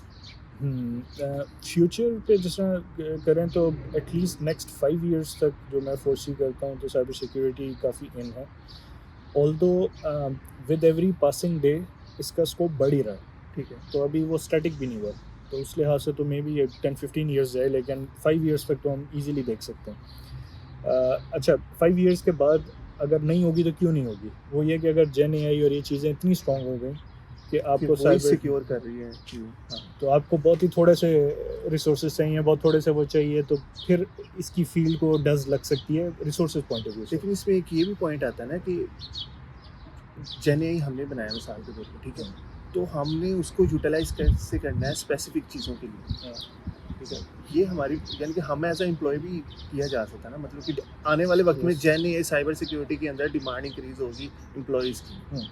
यानी कि उनको जेन एआई में या एनएलएम में काम करना आना चाहिए। यस, लेकिन ये मोस्ट लाइकली आप समझें कि हर एक के लिए ये चीज़ भी मैं जेन एआई को इस तरह एक्सप्लेन करता हूँ कि जिस तरह माइक्रोसॉफ्ट ऑफिस है। बिल्कुल, जब मैंने अपनी जॉब स्टार्ट की थी, उस वक्त Microsoft office as a skill set CV में लिखा जाता था कि जी मुझे एक्सेल आती है, मुझे पावर पॉइंट आता है और इस तरह करके। इस वक्त अगर कोई कहता है कि मुझे एक्सेल आता है, पावर पॉइंट आता है, तो वो मोस्ट लाइकली वो लगेगा कि इसको और कुछ नहीं आता। बिल्कुल, ठीक है। सो माइक्रोसॉफ्ट ऑफिस इस वक्त एक बेसिक चीज़ है जो कि आप स्कूल से शुरू कर देते हैं। बिल्कुल, उस वक्त ऐसा नहीं था। जेन एआई कॉन्सिक्वेंटली एक ऐसी बेसिक सी चीज़ होगी जो कि अगर किसी को नहीं नहीं आती आती, तो हाँ। उसको लगेगा कि इसको तो कुछ कुछ ही आता ही नहीं, नहीं है, उसे तो बिल्कुल ऐसा। कंप्यूटर्स ही नहीं आते हैं। बिल्कुल, हाँ, बिल्कुल, ठीक है। सो बिल्कुल सही कहा। सो इसलिए जेन एआई तो हर बंदे के स्किल सेट का पार्ट बनेगी बनेगी। बिल्कुल, आप वो किसी फॉर्म में यूज़ करेंगे, बिल्कुल। लेकिन जो like you can say Excel के अंदर जैसे ग्राफ्स बनाते हो या डाटा को आप कैसे मैनिपुलेट करते हो एक्सेल के अंदर, वो हर किसी को नहीं आता, एक स्पेसिफिक बंदे को आता है। हाँ। ऐसे ही आप जेन को एक्सप्लेन करो, बेसिक लेवल पे हर बंदे को इस्तेमाल करना आता होगा, लेकिन उसको यूटिलाइज कैसे करना है प्रोफेशनली, वो किसी किसी को आता होगा, और अपनी स्पेसिफिक फील्ड के अंदर। यस, लाइक उसमें भी ये होगा कि most likely because as of now जो जेन एआई हम यूज़ कर रहे हैं ना, वो है प्री डिफाइंड मॉडल्स के ऊपर। ठीक है, तो मॉडल हम चेंज नहीं करते एज अ यूज़र, हम एग्जिस्टिंग मॉडल को यूज़ करते हैं। तो दैट मीन कि उसकी जो कैपेबिलिटीज़ है, फॉर एग्जांपल एक मॉडल आपको बना के दे दिया गया और उसकी कट ऑफ डेट है दिसंबर 2025। ठीक है, सो 2025 दिसंबर तक जो उसकी कैपेबिलिटी है, वो अगर आप सारी की सारी एक्सप्लोर कर लें और अपने यूज़ केसेस बना लें तो कुछ और रह नहीं जाता, वो और कुछ नहीं कर सकेगा। बिल्कुल, अभी ऐसे फ्यूचर में अगर ऐसा हो गया कि वो मॉडल कंटिन्यूसली अपने आप को फाइन ट्यून कर रहा है, सेल्फ लर्न कर रहा है और इस तरह कर रहा है, तो यस, फिर ये है कि न्यू यूज़ केसेस बनाने वाले लोग जो उसको बेहतर से बेहतर यूज़ कर सकेंगे, उनकी ज़्यादा वो बनेगी। एज ऑफ नाउ वो ऐसा है कि जिसको यूज़ करना आता है, अच्छा यूज़ करना आता है, वो उसकी कैपेबिलिटी यूज़ कर सकता है। लेकिन जो जेन एआई जो है टूल्स के अंदर ऐसे इंटीग्रेट हो जाएगी, अगेन जो मुझे लगता है कि आप उसे एक्सप्लिसिटली नहीं यूज़ करेंगे। सही, ऐसा नहीं होगा कि आपने फॉर एग्जांपल आप पॉडकास्ट करते हैं बिल्कुल, और पॉडकास्ट में आपको जेन एआई के कुछ एप्लीकेशंस आप यूज़ कर सकते हैं। बिल्कुल, तो अभी आपके लिए होगा कि आप जेन एआई के इंटरफेस पे जाएंगे, वहाँ पे कहेंगे कि जी ये कर दो और ये कर दो और ये हो जाएगा। बिल्कुल, लेकिन बाद में ये है कि लेट से आपका जो वीडियो रिकॉर्डिंग का सॉफ्टवेयर है उसी के अंदर जेन एआई है। बिल्कुल। आपने रिकॉर्डिंग करते हुए उसे कहना है कि यार ये फलाने पॉइंट से फलाने पॉइंट को कट ट्रिम कर दो। करो, हाँ, एंड पे ये इफेक्ट डालो, स्टार्ट में ये डालो एंड डन। बिल्कुल, तो तो वो आपके टूल्स का पार्ट होगी। बिल्कुल, जैसे अभी VS कोड हम यूज़ कर रहे हैं या कोई भी कोडिंग वाला टूल यूज़ करते हैं, उसमें आ रहा होता है कोपायलट या चैट जीपीटी 4 आ रहा होता है, वो हम वहीं पे कोड को अगर हमने कुछ स्मूथ करना है या कहीं पे एरर है तो हम डायरेक्टली कह देते हैं यार ये एरर रिमूव कर दो, वो एक्सप्लेन कर देते हैं। So let's get back to the Saudi Arabia. अब जाते हैं हम टेलीकॉम सेक्टर के अंदर, यानी कि टेलीकॉम में साइबर सिक्योरिटी का क्या स्कोप है। तो सऊदी अरेबिया में आपका करियर कैसे स्टार्ट हुआ वो आपने एक्सप्लेन कर दिया कि आपको एक अपॉर्चुनिटी मिली, आपने यहाँ पे एक अच्छी कंपनी में करियर अपना स्टार्ट कर दिया। लेकिन टेलीकॉम साइबर सिक्योरिटी एक स्पेसिफिक नीश है, हर कोई बंदा इसके ऊपर फोकस नहीं करता, क्योंकि मोस्टली हर स्टूडेंट के माइंड में ये होता है यार IT साइबर सिक्योरिटी में जाना, वो एक वास्ट फील्ड है। आई थिंक मेरा ख्याल है टेलीकॉम भी एक वास्ट फील्ड होगी, वो आप एक्सप्लेन कर दें और कैसे मतलब कि इसका रोड मैप थोड़ा सा बता दें, स्टूडेंट कैसे आ सकते हैं और बाहर कैसे ग्लोबली अपॉर्चुनिटी कैसे अवेल कर सकते हैं। ठीक है, तो साइबर सिक्योरिटी जिस तरह हमने वो पहले डिस्कस किया ना, इसके अंदर घुसना कैसे है, मतलब वो एवोल्यूशन। सो उससे रिलेटेड फिर हो जाता है कि जी साइबर सिक्योरिटी के लोग करते क्या हैं। बिल्कुल, ठीक है, तो जो बेसिक साइबर सिक्योरिटी है जो कि पूरी दुनिया में यूज़ होती है हर इंडस्ट्री के अंदर, अगेन वो शॉपकीपर से लेके वो बिगेस्ट कंपनी के अंदर यूज़ होती है, वो IT साइबर सिक्योरिटी है। ठीक है, तो जो सर्टिफिकेशन और ये CISSP का मैंने बताया, ये भी आपको IT साइबर सिक्योरिटी ही बताएगी और इस तरह का। ठीक है, तो IT साइबर सिक्योरिटी की काफ़ी सारी सब फील्ड्स हैं, उनको थोड़ा सा देख लेते हैं ताकि उस ऑडियंस से जान सके। लेकिन उससे पहले मैं ये साथ बता दूं कि फिर कुछ इंडस्ट्री स्पेसिफिक साइबर सिक्योरिटीज़ हैं। ओके, फॉर एग्जांपल जो फैक्ट्रीज और प्लांट्स हैं, उनके अंदर जो साइबर सिक्योरिटी यूज़ होती है उसे नॉर्मली कहते हैं OT cyber security, operational technology cyber security. Like factories like for example oil and gas है सऊदीया के अंदर, तो बहुत बड़ा सेक्टर है, आरामको है जिसमें बहुत बड़ा सेक्टर है। अब दूसरी फैक्ट्री कहीं सीमेंट बन रहा है, कहीं पे कोई और मैन्युफैक्चर हो रही है, चीज़ मैन्युफैक्चर हो रही है। पाकिस्तान के अंदर अगर आप चलेंगे, फ्लोर मिल्स हैं, शुगर मिल्स हैं, कॉटन की हैं, सो ऑन सो फोर्थ। ठीक है, ये जितनी हैं इनके अंदर IT सिस्टम्स तो हैं जी, लेकिन इनके अंदर कुछ पर्पस बिल्ट सिस्टम हैं ओके, जो नॉर्मल IT के सिक्योरिटी कंट्रोल्स कवर नहीं कर सकते। ओके, वो जो पर्पस बिल्ट फैक्ट वो मशीनरी है और जो उसके कंट्रोल्स हैं, उसके एम्बेडेड सिस्टम्स होते हैं, उनके अपने ऑपरेटिंग सिस्टम्स होते हैं, सो ऑन, उसको जो चीज़ कवर करती है सिक्योरिटी IoT जिसमें, ठीक है, वो OT साइबर सिक्योरिटी कहलाती है। ओके, इसी तरह जो टेलीकॉम सेक्टर है उसके लिए जो साइबर सिक्योरिटी, वो टेलीकॉम साइबर सिक्योरिटी है। ठीक है, अब टेलीकॉम के अपने स्पेसिफिक सिस्टम्स हैं एंड सो ऑन है, ठीक है, तो उसकी इनकी अभी डिटेल में जाते हैं, पहले IT साइबर सिक्योरिटी को। तो IT साइबर सिक्योरिटी के अंदर अगर ये वेरी करता है, अगर आपकी कंपनी छोटी है या बड़ी है। छोटी में आप थोड़े फंक्शंस करेंगे, एक बंदा मल्टीपल काम करेगा। ठीक है, बड़ी होगी तो आपका एक एक फंक्शन के लिए पूरी पूरी टीम होगी। तो मैं इसके फंक्शंस को इस तरह बताता हूँ ताकि हो सकता है आपको एक काम करना हो या मल्टीपल काम करना हो। अच्छा, छोटी से बड़ी हर कंपनी को इस वक्त जो रिक्वायरमेंट है वो है GRC डिपार्टमेंट की। साइबर सिक्योरिटी के अंदर GRC होता है गवर्नेंस, रिस्क एंड कंप्लाइंस। ये इसलिए ज़रूरी है क्योंकि किसी भी कंपनी को किसी भी मुल्क के अंदर सेटअप करने के लिए और ऑपरेशंस करने के लिए सर्टन रेगुलेशंस वो फॉलो करनी होती है। पहले जो रेगुलेशंस थी वो डिफरेंट थी कि जी आपकी टैक्सेस, आपकी फाइनेंस, आपका इंपोर्ट एक्सपोर्ट सो ऑन। अब पिछले कई जैसे 5 ईयर्स और सो के अंदर कुछ कंट्रीज़ में से पहले से अब एक एडिशनल रेगुलेशन है, वो है साइबर सिक्योरिटी की, जिसमें सऊदी अरब के अंदर NC है। ये रेगुलेशंस अब हर कंपनी के ऊपर है क्योंकि हर कंपनी के पास IT एसेट्स हैं और इन रेगुलेशंस को पूरा करने के लिए आपको GRC का डिपार्टमेंट चाहिए होता है। GRC जो है ये एक तो ये काम करती है कि जो सारी रेगुलेशंस हैं उनको इंश्योर करती है कि आपकी कंपनी वो फॉलो कर रही है। उसके लिए जो चीज़ें भी करनी है, उसके लिए लेट्स से आपको एक स्पेसिफिक डॉक्यूमेंटेशन बनानी है, आपको कुछ चीज़ों के ऊपर कुछ कंट्रोल सेट करने हैं, सो ऑन सो फोर्थ, वो सारी की सारी वो काम GRC करेगी। फिर वो जो बाहर की एंटिटीज़ ऑडिट करेंगी आपकी, उसको वो सेटिस्फाई कराएगी कि जी हमारे पास ये सारे के सारे कंट्रोल्स हैं और इसको वेरीफाई कराएगी। फिर वो साथ रिस्क एवेलुएट करती है कि आपकी कंपनी में इस वक्त जो चीज़ें चल रही हैं उसमें से कोई चीज़ जो लेट्स से नहीं सिक्योर, उसका रिस्क क्या है, क्योंकि आप हर चीज़ सिक्योर कर नहीं सकते। कई चीज़ों को सिक्योर करने में आपको फाइनेंशियली इतना बजट चाहिए कि आपकी कंपनी अफोर्ड ही नहीं कर सकती। बिल्कुल। फिर आप ये देखेंगे कि यार अगर मैं इसको चलने भी दूँ तो मेरा रिस्क कितना है, अगर इस पर अटैक हो गया तो मेरे कितने पैसे लगेंगे एज़ कम्पेयर टू मुझे इसे फिक्स करना एंड सो ऑन। बिल्कुल। तो ये जीआरसी के अंदर डिफरेंट फंक्शन हैं। जीआरसी के जो अंदर फंक्शंस हैं वो मोस्टली आपके थ्योरेटिकल एंड डॉक्यूमेंटेशन बेस्ड हैं। ओके।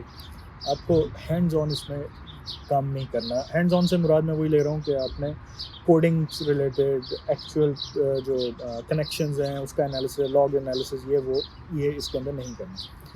जीआरसी हर कंपनी में चाहिए। जीआरसी के रिसोर्सेज सबसे ज़्यादा होते हैं क्योंकि सबसे ज़्यादा डिमांड है उनकी। इसके बाद हम नेक्स्ट अब जरा चलते हैं कि आपने कोई भी टूल साइबर सिक्योरिटी का कंपनी के अंदर लेके आना है तो उसके रिलेटेड जो टीम्स हैं, इसके अंदर पहली एक टीम होती है स्ट्रेटजी की। ओके।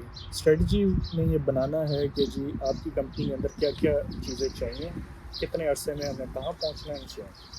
फिर वो जब स्ट्रेटजी बन गई उसके बाद आ गया कि जी हमने इन चीज़ों को इम्प्लीमेंट करना है, प्लानिंग होगी। ओके। उसके बाद उन चीज़ों को कैसे इम्प्लीमेंट करना है ये डिज़ाइन हो गई। ओके। ये सारी अलग अलग टीम्स हो गई डिपेंडिंग ऑन साइज़। जब आपने डिज़ाइन वगैरह का मामला तक पहुंच गया, उसी के साथ कनेक्टेड टीम्स होती हैं पीएमओ की, जो प्रोजेक्ट मैनेजमेंट ऑपरेशंस वगैरह होती है। उन्होंने उस प्रोजेक्ट को सारे को लेके चलना है और डिप्लॉय कराना है। जब आपकी प्रोडक्ट इम्प्लीमेंटेशन के फेज़ में आ गई तो इम्प्लीमेंटेशन टीम आ गई। जब प्रोडक्ट लग गई उसके बाद ऑपरेशंस टीम आ गई जिसने उस प्रोडक्ट को चलाना है। सो ये डिफरेंट टीम्स हैं जो आपने कुछ भी नया लगाना है उसके अंदर अपना रोल प्ले करती हैं। ये टीम्स के फंक्शंस हो गए। इससे रिलेटेड इसके अंदर इससे रिलेटेड तो नहीं, थोड़ा सब फंक्शन होता है साइबर सिक्योरिटी अवेयरनेस वगैरह का। बड़ी कंपनीज में वो ये टीम रखते हैं जो कि आपके एम्प्लॉइज़ को अवेयर रखती हैं कि जी अब ये न्यू ट्रेंड है, ये चीज़ है, सो ऑन सो फोर्थ। कोई टारगेट आपकी कंपनी को कर रहा है तो आपने इस तरह बचना है, इस तरह की टीम होती है। फिर मैं थोड़ा सा और ज़्यादा इसमें समझेंगे पर्टिकुलर फंक्शंस आते हैं जो साइबर सिक्योरिटी बड़े स्पेसिफिक हैं। पिछले जो थे डिज़ाइन वगैरह और भी उसमें होता है। एक फंक्शन होता है थ्रेट इंटेलिजेंस। थ्रेट इंटेलिजेंस जो है वो ये चेक रखता है पूरी दुनिया के ऊपर कि इस वक्त कौन कौन सी थ्रेट्स और अटैक्स चल रहे हैं। और क्या इनमें से कोई थ्रेट अटैक मेरी कंपनी पे इम्पैक्ट कर सकता है कि नहीं। सो काइंड ऑफ मेरी कंपनी पे पहुंचने से पहले तक जो सारी इंटेलिजेंस है वो इस डिपार्टमेंट ने गैदर करनी है। उसमें से जो रेलिवेंट चीज़ कंट्रोल है वो आपकी कंपनी पे अप्लाई कराना है इससे पहले वो थ्रेट पहुंचे। सो ये थ्रेट इंटेलिजेंस का काम है। जब आपकी कंपनी पे अब आपकी कंपनी इस वक्त जो रेगुलर चल रही है वो आ जाता है थ्रेट मॉनिटरिंग। थ्रेट मॉनिटरिंग है जो कि इस वक्त आपकी फायरवॉल्स और उनके ऊपर लॉग्स को हर वक्त मॉनिटर कर रही है कि जी अटैक्स हो रहे हैं, हमने ब्लॉक कर दिए हैं, कहीं नहीं ब्लॉक किया तो वो रिपोर्ट करना है उसको, इस तरह का। जब आपकी कंपनी पे सक्सेसफुली अटैक हो जाता है तो आ जाती है DFIR, digital forensic and incident response. इस टीम का काम है कि इसका काम ही तब से स्टार्ट होता है जब इसको हो कि जी आपकी कंपनी पे अब ये कुछ ना कोई मसला हो गया। वो कितना प्रोपोगेट हुआ है, वो उसने कितना इम्पेक्ट किया है, उसको कैसे फ़ौरन रिजॉल्व करना है, सारा कुछ ये IRP से कहते हैं। तो IR टीम इसमें इन्वॉल्व होती है। अच्छा, कुछ थ्रेट्स ऐसी होती हैं जो कि बड़ी ही आप समझें कि ईज़िली डिटेक्टेबल नहीं होती। उनकी फाइंडिंग के लिए एक होती है थ्रेट हंटिंग की टीम। उसको जिम्मे लगाया जाता है कि भाई ये थोड़े से इंडिकेटर्स हैं, इस तरह की थ्रेट हो सकता है कि हमारे नेटवर्क में हो, इसको ढूंढने की कोशिश करो। वो अपने नेटवर्क इंफ्रास्ट्रक्चर के अंदर उस थ्रेट को ढूंढने की कोशिश करते हैं कि कहीं हमें इम्पैक्ट तो नहीं होगा, क्योंकि वो नज़र ही नहीं आई, थ्रेट मॉनिटरिंग को नहीं नज़र आई, IR नहीं इंगेज हुआ, कुछ नहीं हुआ, तो इस तरह के। अच्छा, इसके पैरेलल कुछ फंक्शंस होते हैं जिसमें से एक है वल्नरेबिलिटी मैनेजमेंट। वल्नरेबिलिटी मैनेजमेंट में ये होता है कि अब आपने सिस्टम्स लगाए हैं, आपका विंडोज़ के सिस्टम्स हैं, लिनक्स के सिस्टम्स हैं, उस पर वो डेटाबेसेस चल रहे हैं, कोई MySQL है, कोई SQL सर्वर है, कुछ और चल रहा है। फिर उसके ऊपर कोई वेब सर्वर्स चल रहे हैं फॉर एग्जांपल, और डिफरेंट अदर एप्लीकेशंस होती हैं। अब पता चला कि जी अपाची का वेब सर्वर यूज़ कर रहे थे और अपाची ने अभी कोई पैच लॉन्च किया है, क्योंकि जो उनका पिछला वर्जन था उसमें कोई वल्नरेबिलिटी थी ओके, जिसको कोई अटैकर एक्सप्लॉइट कर सकता है। बिल्कुल, तो ये वाली चीज़ फ़ौरन लेट्स से डिटेक्ट करना कि कोई पैच रिलीज़ हुआ है ओके, और हमारी कंपनी में अपाची सर्वर लगा हुआ है, बिल्कुल, सो हमारे लिए रेलेवेंट है। और उस टीम से जो कि अपाची सर्वर को कंट्रोल कर रही है, वो साइबर सिक्योरिटी नहीं है, वो तो जो ऑनर है जो उस वेब एप्लीकेशन का वो है, उनसे कोऑर्डिनेट करके उसका वर्जन अपग्रेड कराना, ये सारा का सारा जो साइकिल है ये वल्नरेबिलिटी मैनेजमेंट के पास है। ओके, ठीक है, सो आपके अब आप ये देखो कि जिस तरह आपका एसेट्स बढ़ते बढ़ते जाएंगे, बिल्कुल, आपके पास रोज़ के अपग्रेड्स, पैचेस, ये लाइब्रेरी, ये फलाने, ये चीज़ें चलती रहेंगी। और वल्नरेबिलिटी मैनेजमेंट में वो सारे एसेट्स में, जो छोटी कंपनी है तो आपके पास हो सकता है 10 कंप्यूटर हो, बड़ी है तो आपके पास 10,000 कंप्यूटर हैं, बिल्कुल, उसके ऊपर नज़र रखिए और उस सारे को अप टू डेट रखना है। बिल्कुल, ये वल्नरेबिलिटी मैनेजमेंट हो गई। इसमें एक और जो नॉर्मली सबसे ज़्यादा समझें फैंटेसाइज़ किया जाता है फंक्शन, ओके, वो है पेनिट्रेशन टेस्टिंग का, ओके, जिसका मैंने थोड़ा सा पहले भी ज़िक्र किया। बिल्कुल, पेनिट्रेशन टेस्टिंग होते हैं हैकर्स। अब इनकी ड्यूटी ये होती है कि इन्होंने अपनी ही कंपनी के को हैक करने की कोशिश करनी है। अच्छा, ठीक है।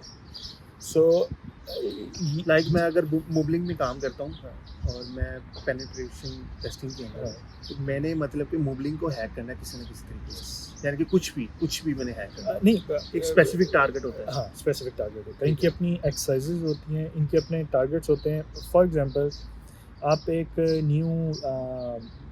न्यू एप्लीकेशन आपने बनाई है ठीक है, और आप वेब एप्लीकेशन कर लेते हैं और बिल्कुल। आपने वो पब्लिश करनी है, पब्लिक के सामने लेके आनी है। बिल्कुल, आप उससे पहले आप ये पेनिट्रेशन टेस्टिंग को देंगे कि इसको अटैक करके देखो कहीं तुम किसी तरह इसको बाईपास कर सकते हो, इसको एक्सप्लॉइट कर सकते हो।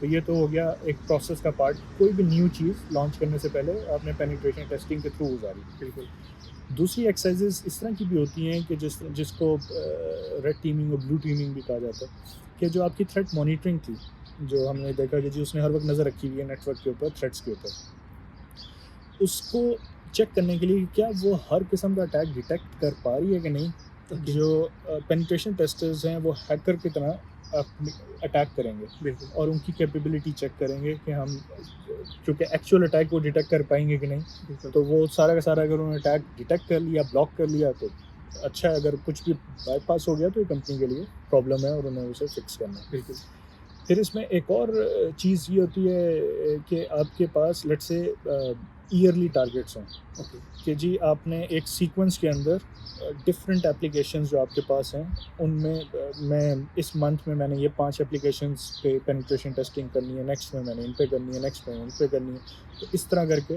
क्योंकि डेफिनेटली आपके पास इतने रिसोर्सेज नहीं होते कि आप हर वक्त हर चीज़ पे कर सकें। बिल्कुल, तो आप इस तरह डिवाइड करके और वो एक सीक्वेंस में चलाते हैं। तो लेट्स से साल 2 साल में आपकी हर एप्लीकेशन पेन टेस्ट हो रही है, ओके, ठीक है, जो ऑलरेडी लाइव है लेकिन वो पेन टेस्ट हो रही है। ठीक है, क्योंकि होता यही है जिस तरह अपग्रेड्स हुई, कोई नया आपने फीचर लॉन्च किया, कुछ किया और उससे कोई लूप होल आ गया, बिल्कुल, वो नहीं इस तरह पता चलेगा जब तक आपके पेनिट्रेशन टेस्टिंग नहीं हो रही। ओके, तो ये एक वो डिपार्टमेंट है जिसको फैंटेसाइज किया जाता है। बिल्कुल, एक इसमें फंक्शन होता है सॉक का, ठीक है, सिक्योरिटी ऑपरेशन सेंटर का।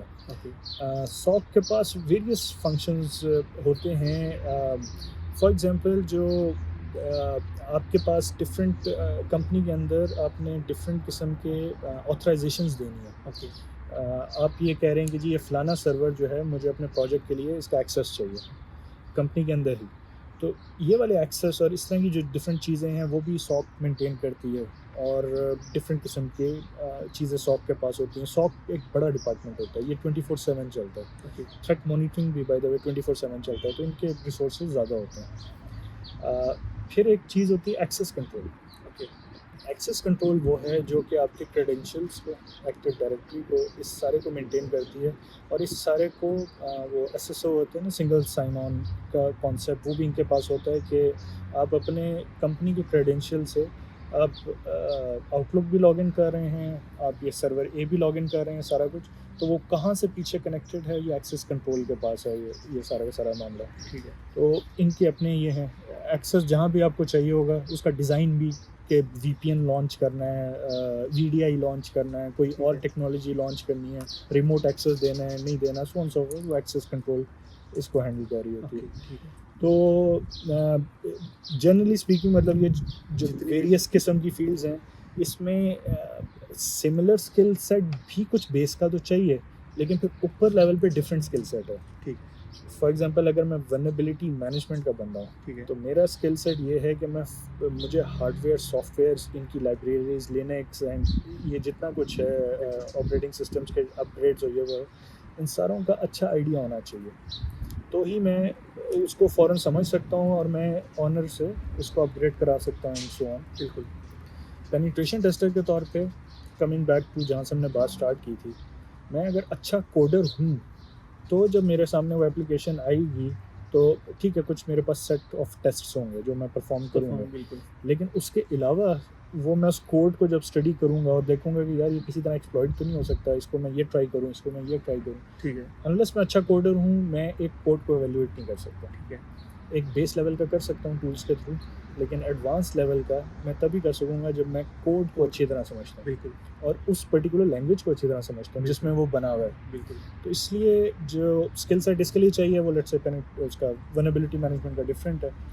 आप एवेल्युएट कर रहे हैं कि आप गवर्नमेंट की रेगुलेशन के कंप्लाइंट हैं कि नहीं, वो एक डिफरेंट स्किल सेट है। बिल्कुल, जैसे सामा है, यहाँ पे सामा हम उनके मुताबिक इम्प्लीमेंटेशन करते हैं। बिल्कुल ऐसे ही है ना? मैं मतलब हाँ, पूछ रहा हूँ। हाँ। सामा नहीं, एक यहाँ पे एक yes. डिपार्टमेंट है जिसके मुताबिक वो एक डॉक्यूमेंट प्रोवाइड करते हैं, उसके मुताबिक वो चेक करते हैं कि आपने इस डॉक्यूमेंट के मुताबिक सारी चीज़ें सिक्योर की हुई हैं वेब डेवलपमेंट के अंदर। सामा जो है, अब होता क्या है कि डिफरेंट सेक्टर्स के डिफरेंट रेगुलेटरी बॉडीज़ होती हैं। ओके, जो सऊदीया के अंदर जो फाइनेंशियल सेक्टर है, उसकी जो रेगुलेटरी है वो सामा। ठीक है। So, क्योंकि फाइनेंशियल स्पेसिफिकली यस, जो कंपनी है, ये कंपनी है ना? हाँ, मतलब बैंक्स बैंक्स, ओके। नहीं, सामा तो एक गवर्नमेंट की organization एंटिटी है, है ना। ओके, हाँ। सामा तो मतलब वो तो डायरेक्टली अंडर गवर्नमेंट है, ठीक है, लेकिन जो बैंक्स हैं, जो फिनटेक है, इस तरह की जितनी ये मोबाइल पेमेंट, ये सारा कुछ, इनकी रेगुलेटरी जो है वो सामा। सामा, ठीक है। तो इन्हें उसको फॉलो करना है। उसके लिए बिल्कुल। जो मोबाइल ऑपरेटर्स हैं सऊदीया के अंदर, उनकी रेगुलेटरी है CST। Okay, CST, CST, okay, CST, हाँ। ओके। सो जो CST है वो यहाँ पे डिफरेंट जो ऑपरेटर्स हैं उनको जिस रेगुलेटरी फॉलो करना है वो वो CST है। CST है, ठीक है। इसी तरह डिफरेंट मतलब सेक्टर्स की Sectors डिफरेंट वो हैं। ये तो हो गई रेगुलेटरीज, Regulatory side, और पहले यही होती थी। ओके, जो बीच में बात आई थी ना कि कुछ समझे 5 साल प्लस पहले जो एक रेगुलेटरी और ऐड हुई, जी, वो हो गई अब साइबर सिक्योरिटी की, ठीक है, जो यहाँ पे NCA। ठीक है। लेकिन NCA की रेगुलेटरी जो है वो सिर्फ समझें कि साइबर सिक्योरिटी वाली कंपनी के ऊपर नहीं है, वो इन सारों पे है। अच्छा, ठीक है। NCA एक मतलब की फील्ड है जो हर एक यानी कि सब फील्ड्स के अंदर, सब टेक सेक्टर्स के अंदर ध्यान रखती है। उसने, क्योंकि NCA ने इंश्योर करना है कि सारी साइबर सिक्योरिटी की रेगुलेटरीज मतलब रेगुलेशंस को फॉलो कर रहे हैं। ठीक है, सो समा का डेफिनेटली अपना मैंडेट होगा, उनका फ्रॉड प्रिवेंशन और डिफरेंट चीज़ें होंगी, लेकिन वो मोस्ट लाइकली ये नहीं देखेंगे कि फ़लाने ऑपरेटिंग सिस्टम की फ़लानी लाइब्रेरी में फ़लानी वल्नरेबिलिटी निकल आई है, क्योंकि वो फाइनेंशियल चीज़ नहीं है। बिल्कुल, वो NCA देखेगी और NCA कहेगी कि जी ये चीज़ फ़ौरन पैच होनी चाहिए, बिल्कुल। या लेट्स से जब ऑडिट हो रहा होगा तो NCA इन चीज़ों को देखेगी, सामा मोस्ट लाइकली नहीं देखेगी। ओके, तो इसलिए जो NCA है वो एक पैरेलल बॉडी है जो हर सेक्टर पे, चाहे वो टेलीकॉम है, चाहे वो बैंकिंग है, चाहे वो मैन्युफैक्चरिंग है, या कोई भी और चीज़ है, उस सारे पे एप्लीकेबल हो गई है। ओके, तो जो ये जॉब्स की हम बात कर रहे हैं, ये काइंड ऑफ NCA रेगुलेटरी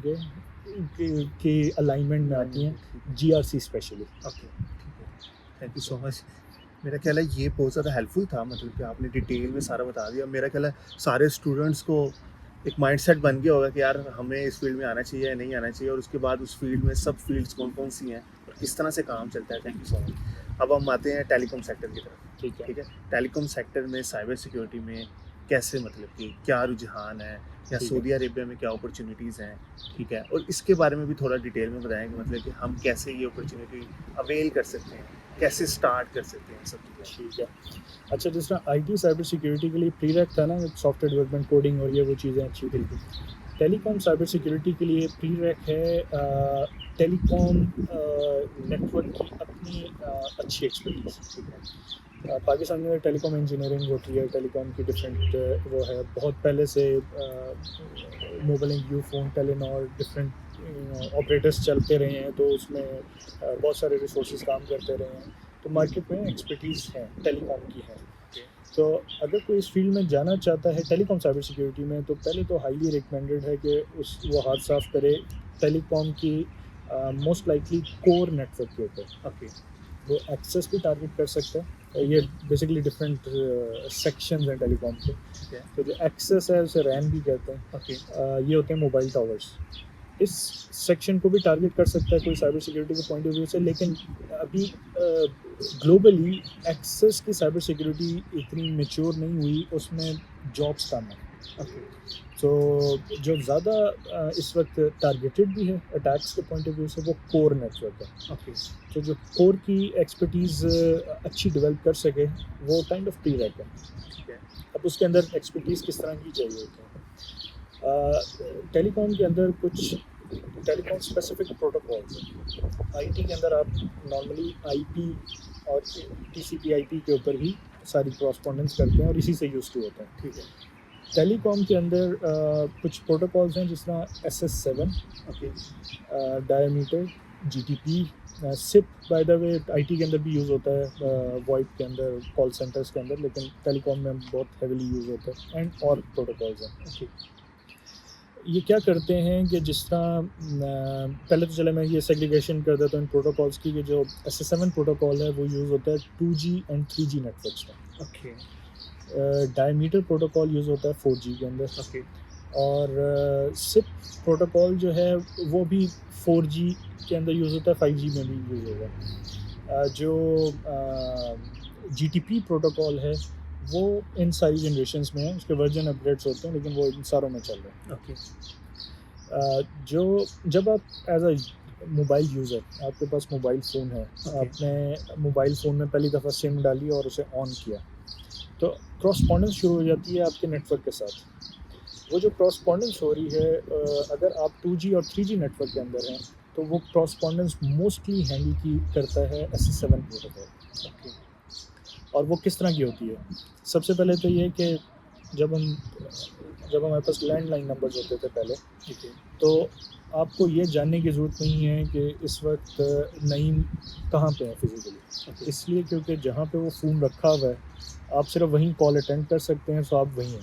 जी बिल्कुल मैंने सिर्फ जब कॉल राउट करनी है, तो उस लाइन पे राउट कर देनी है, उसका दूसरा एंड जिधर भी होगा वहाँ कॉल रिसीव हो जाएगी। बिल्कुल इस तरह मोबाइल में अब आप नेटवर्क को कैसे पता चलेगा कि आप यहाँ पे हैं, कि पाकिस्तान में हैं, कि किसी और जगह पे हैं, एक ही सिटी के अंदर डिफरेंट जगह पे हैं। बाय सिम हाँ, लेकिन अगेन मोबाइल नेटवर्क को हर वक्त कैसे पता है?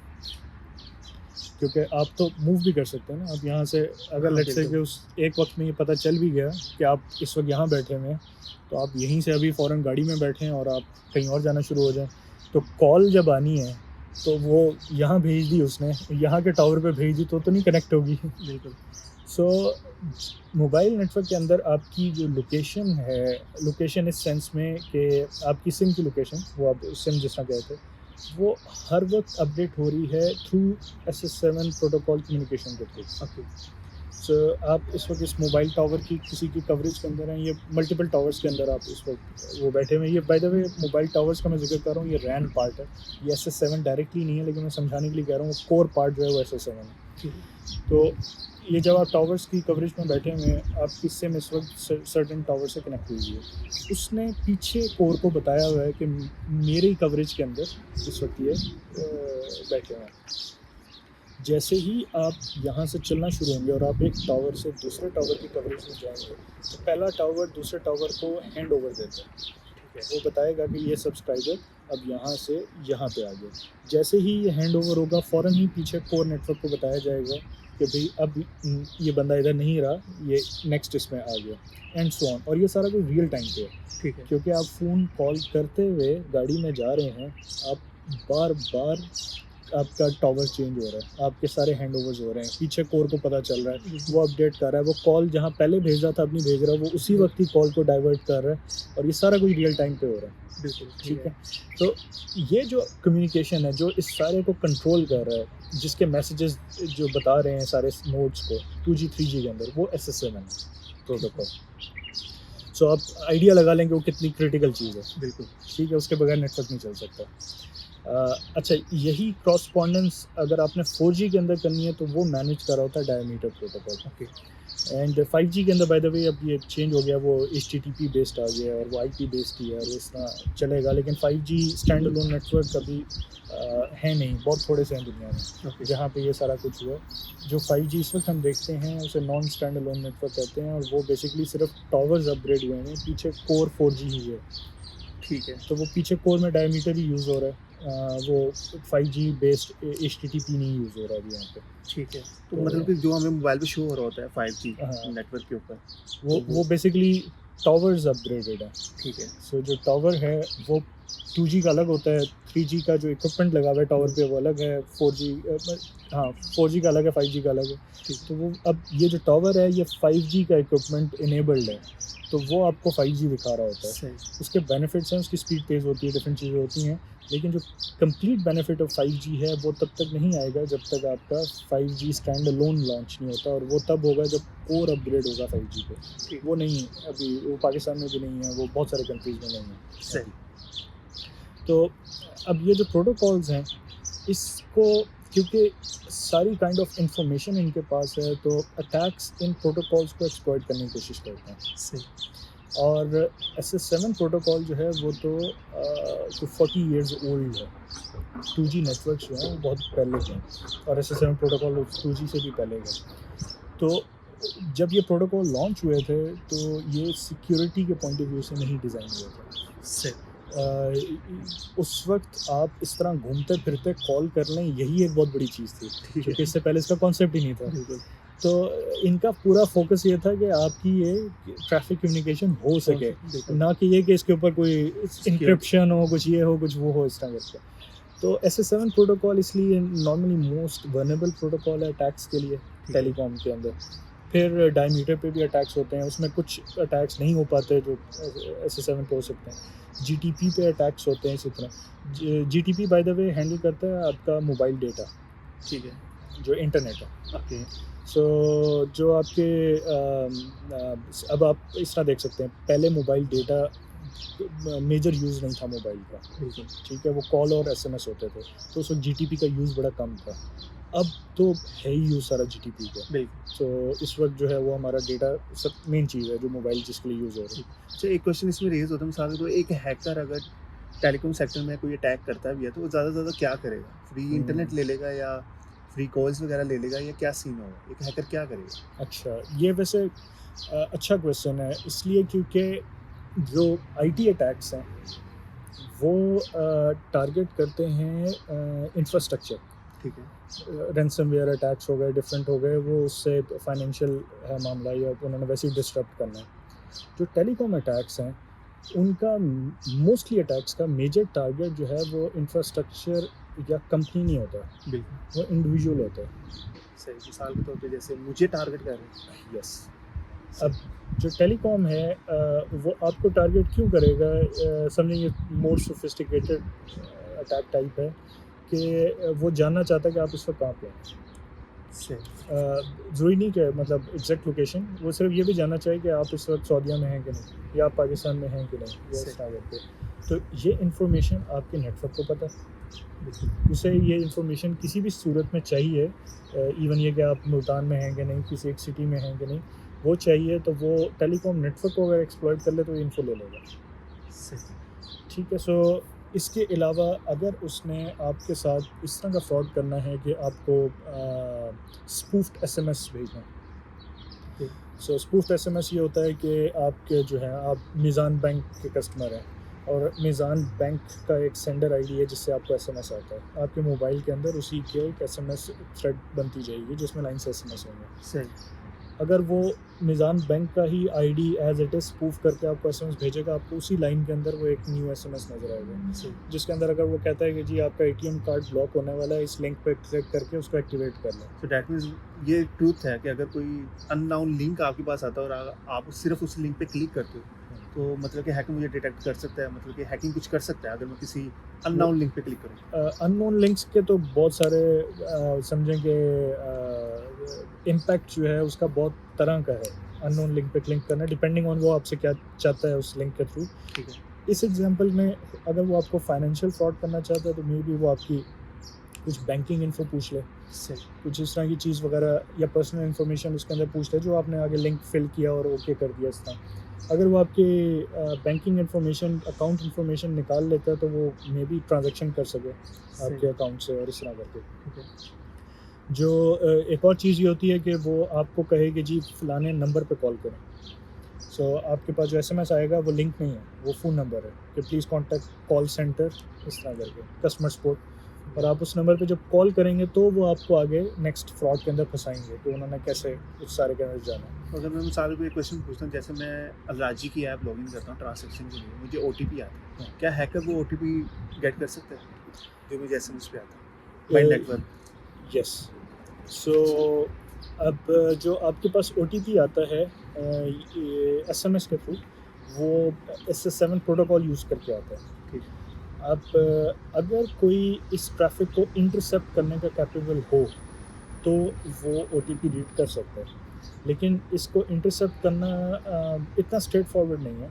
वो इस तरह के अगर ये ट्रैफिक में कर दूँ ना इंटरनेशनल, कि आप सऊदीया में हैं, आपका ओटीपी पाकिस्तान से आ रहा है, तो अब जो है वो पाकिस्तान के नेटवर्क और सऊदीया के नेटवर्क के बीच में कई एंटिटीज़ हैं, कई वो उन्हें कैरियर्स कहते हैं, वो कैरियर कंपनीज़ हैं जो ट्रैफिक लेके आएंगी यहाँ तक। ओके। इसमें ज़्यादा समझें कि चांसेस हैं अगर किसी ने आपको अटैक करना है तो वो इस ट्रैफिक को इंटरसेप्ट करने की कोशिश करे, क्योंकि बहुत सारे वो समझे हॉप्स हैं जिससे वो ट्रैफिक आएगी। ओके। लेकिन अगर आप मोबाइलिंग की ही कवरेज में बैठे हुए हैं और मोबाइलिंग ही आपको भेज रहा है तो इसके अंदर किसी का इंटरसेप्ट करना मुश्किल है, इसलिए क्योंकि मोबाइलिंग का ही टावर है, मोबाइलिंग का ही कोर है वो सारा कुछ।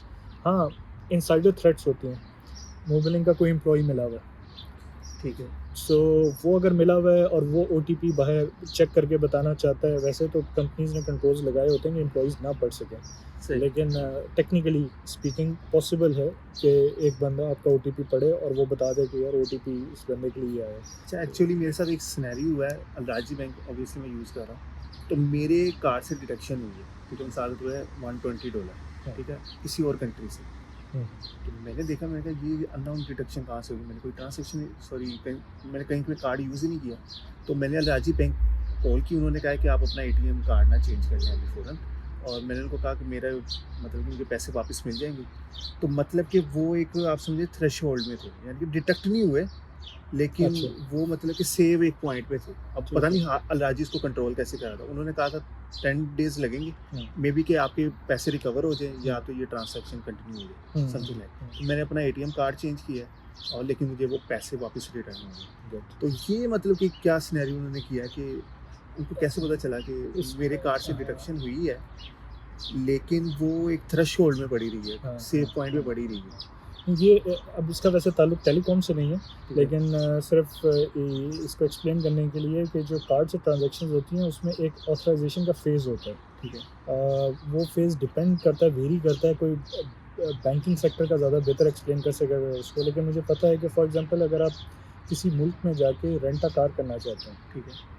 तो वो एक स्पेसिफिक अमाउंट आपके कार्ड से उस ऑथराइजेशन, प्रीएम्प्टिव ऑथराइजेशन समथिंग इस तरह कहते हैं, उसके अंदर वो रख लेते हैं। ओके। वो आपके कार्ड से डिडक्ट हो जाती है लेकिन वो उनके पास नहीं जाती, सही। वो मिडिल फेज़ के अंदर होती है। वो इसलिए क्योंकि इनका मकसद ये है कि जी आप कार सेफली रिटर्न करेंगे तो हम ये अमाउंट आपको वापस कर देंगे। सही। अगर वो अपने पास ले जाएंगे तो उन्हें दोबारा से एक न्यू ट्रांजैक्शन करनी पड़ेगी जिसकी अपनी फ़ीस होती है, सारा कुछ होता है, जो जिसमें और टाइम भी ज़्यादा लगता है, तो वो चाहते नहीं है, तो वो मिडिल फेज़ में होती है। सही। तो ये वाली ट्रांजैक्शन बड़े मर्चेंट्स इन्हें कहते हैं जो जिसको आप पेमेंट कर रहे हैं, तो मर्चेंट्स के डिफरेंट वो रूल्स हैं, डिफरेंट वो चीज़ें होती हैं जिसमें वो बीच में ट्रांजैक्शन होती है। तो आपके केस में बहुत अच्छा है कि आपने फ़ौरन रिपोर्ट किया, वो अभी मिडिल स्टेट में थी और वो बैंक ने आगे नहीं कर जाने दी, वो वो वाइज रिकवर वहीं से वापस कर दी। से ठीक है। अच्छा, फ्यूचर अब सऊदी अरब में बात कर लेते हैं। टेलीकॉम सेक्टर में आपने डिटेल में सारा बता दिया, ठीक है। अच्छा, थोड़ा-सा इसका रोड मैप मतलब कि मैं कैसे स्टार्ट कर सकता हूँ? हाँ, वो बात स्टार्ट हुई थी कि टेलीकॉम की एक्सपर्टीज़, जो मैं जिस तरह ये थोड़ा बता रहा था, कोर नेटवर्क और प्रोटोकॉल्स एक्सपर्टीज़, अगेन कोडिंग की तरह अगर आपको प्रोटोकॉल अच्छे तरीके से आता है, आप उसकी मैसेजेस पढ़ सकते हैं, तो ही आप उसमें कोई अनोमली ढूँढ सकेंगे और इस तरह करके। वो प्रीरेक है। फिर आप साइबर सिक्योरिटी की टेलीकॉम साइबर सिक्योरिटी की अंडरस्टैंडिंग डेवलप करें ओके, कि अटैकर्स इनको कैसे एक्सप्लॉइट करते हैं। ओके, उसमें डिफरेंट किस्म की सिक्योरिटी गाइडलाइंस हैं। बहुत सारी इन्फॉर्मेशन अवेलेबल नहीं है, ये नीश फील्ड है। ओके, ओटी भी, टेलीकॉम साइबर सिक्योरिटी भी, ये इसमें रिसोर्सेज भी बहुत थोड़े होते हैं, इसमें हेल्प भी बहुत थोड़ी अवेलेबल होती है। सो इजी नहीं है, लेकिन अगर आप किसी टेलीकॉम सेक्टर के अंदर हैं तो आप वो ये वाली चीज़ें आप निकाल सकते हैं। तो सिक्योरिटी गाइडलाइंस आपको करके और जो नॉर्मल आपकी ट्रैफिक है उसको एनालाइज करके आप अपनी एक्सपर्टीज़ डेवलप करते हैं कि आपने क्या करना है। फिर कुछ गाइडलाइंस हैं जो आपको सिक्योरिटी कंट्रोल्स बताती हैं टेल्को स्पेसिफिक, तो आप वो वाली चीज़ें अंडरस्टैंड करते हैं और वो आपकी जॉब का पार्ट हो सकती हैं कि आपने ये कंट्रोल्स लगवाने हैं टेलीकॉम नेटवर्क के अंदर, क्योंकि ये प्रोटेक्ट करेंगे अगेंस्ट दीज अटैक्स और इस तरह करके। ओके, इसमें दो एक इम्पॉर्टेंट फायरवॉल्स हैं, इनकी एक्सपर्टीज़ बड़ी इंपॉर्टेंट है। एक कहलाती है एसएमएस फायरवॉल, ये पुरानी फायरवॉल है, ये बहुत सालों से इंडस्ट्री के अंदर है। दूसरी फायरवॉल है सिग्नलिंग फायरवॉल, ये रिलेटिवली न्यू है, 5 साल प्लस के अराउंड ये आई थी। तो सिग्नलिंग फायरवॉल आपको SS7 diameter GTP related attack से बचाती है। जो SMS फायरवॉल है वो SMS रिलेटेड डिफरेंट अटैक्स और इनसे बचाती है। तो अगर आप एक्सपर्ट हैं प्रोटोकॉल के और आप इन फायरवॉल्स को अच्छा हैंडल कर सकते हैं, तो आप अटैक से नेटवर्क को बचा सकते हैं। फिर ये जो सिप का पार्ट है, सिप बेसिकली वॉइस को कंट्रोल करने के लिए, ओके, तो वॉइस रिलेटेड कई अटैक्स सिप प्रोटोकॉल को एक्सप्लॉइट करके होते हैं। तो उसके लिए एक SBC नोड होता है, सेशन बॉर्डर कंट्रोलर, वो सिप की पार्शियल सिप की फायरवॉल का काम भी करता है। ओके, तो उसकी अगर एक्सपर्टीज़ आपके पास है तो आप वॉइस की सिक्योरिटी वाली साइड को टच कर सकते हैं। ओके, तो बट समझें जो डिफ़िकल्ट पार्ट है वो ये कि IT साइबर सिक्योरिटी के अंदर आप घर में बैठे हैं, आपके पास PC है, आपने नेट से डाउनलोड की हेल्प या ट्यूटोरियल्स वीडियोस जो भी हैं और आपने प्रैक्टिस कर ली। टेलीकॉम के अंदर आप ये नहीं कर पाते, ओके, इसलिए क्योंकि आपको टेलीकॉम नेटवर्क चाहिए। बिल्कुल, तो टेलीकॉम के अंदर आप बेसिक इन्फो तो ले सकते हैं, लेकिन बाकी जो एक्सपर्टीज़ बनाना है वो अनलेस आप टेलीकॉम नेटवर्क के अंदर जॉब कर रहे हैं आप नहीं कर सकते। और यही ट्रू है OT साइबर सिक्योरिटी के लिए कि अगर आप ऑयल एंड गैस सेक्टर के किसी प्लांट को आपने सिक्योर करना है, अनलेस आपने उस प्लांट पे काम किया हो, वो आपको यूनिवर्सिटी में नहीं पढ़ाया जाएगा, बिल्कुल ऐसा वो नहीं पता चलेगा। तो आप उस फील्ड के अंदर होते हैं और फिर आप उसमें डेवलप करते हैं अपने आप को सिक्योरिटी साइड पर। सही। दैट मीन्स अगर मुझे इस फील्ड में आना है तो मुझे किसी टेलीकॉम सेक्टर में अपना करियर थोड़ा सा स्टार्ट करना पड़ेगा किसी ना किसी तरीके से। आइडियली यस, आप ये भी कर सकते हैं कि आप साइबर सिक्योरिटी प्रोफेशनल हैं IT साइड पे और आप टेलीकॉम सेक्टर के अंदर आना चाह रहे हैं, आप टेलीकॉम सेक्टर लर्न कर लें, लेकिन इतना इजी नहीं होता। जो टेलीकॉम के जो कोर नेटवर्क की जो बेसिक्स हैं, SS7 डायमीटर GTP प्रोटोकॉल्स, ये अगर आपने इन पे हैंड्स ऑन काम नहीं किया हुआ तो इतना इजी नहीं होता कि आप एक बाहर से आके और इनको फ़ौरन ग्रैब कर लें। तो आइडियली तो ये है कि आप टेलीकॉम सेक्टर के अंदर जॉब करें और फिर इस फील्ड के अंदर। सो लेट्स सी अगर यहाँ पे मैं अपॉर्चुनिटी अवेल करना चाहता हूँ या पाकिस्तान में, तो कैसे कर सकता हूँ? पहली चीज़। दूसरा ये है कि इसमें क्या स्कोप आपको नज़र आता है विद द टाइम? अच्छा, सो अपॉर्चुनिटी अवेल करने के लिए तो यही हो गया कि आप नॉर्मली जो टेलीकॉम ऑपरेटर्स हैं, इस तरह की किसी जॉब को टारगेट करते हैं, आप उसके अंदर घुसते हैं, वहीं पे फिर अब ऑलमोस्ट हर जगह पे ही साइबर सिक्योरिटी के सेक्शंस हैं। तो आप कुछ एक्सपर्टीज़ बिल्ड करने के बाद आप फिर कहते हैं कि मैं जॉब स्विच करना चाहता हूँ, मैं साइड पे जाना चाहता हूँ, चाहे उसी कंपनी में चाहे बाहर, एंड सो ऑन। ओके, दूसरा आप कह रहे थे कि अपॉर्चुनिटीज़ मतलब कि yes, इस सेक्टर में कितनी yes. अपॉर्चुनिटी है?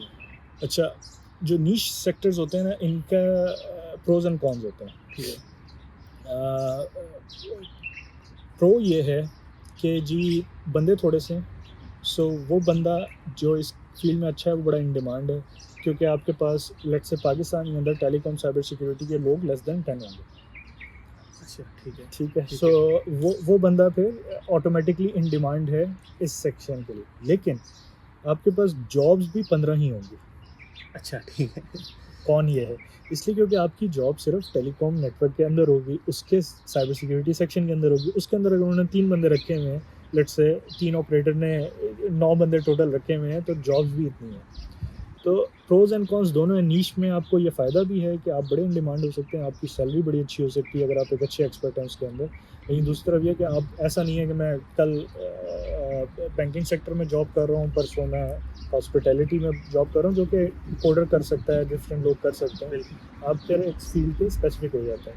ओटी में भी ऐसा ही है कि आप ऑयल एंड गैस सेक्टर के एक प्लांट के साइबर सिक्योरिटी के हैं, तो आप उस प्लांट को छोड़ के और बिल्कुल ही डिफरेंट उसमें नहीं आ सकते। आप उन प्लांट की ही किसी और जगह जॉब करेंगे। ठीक है, तो इस तरह के pros and cons opportunity point of view से। सही।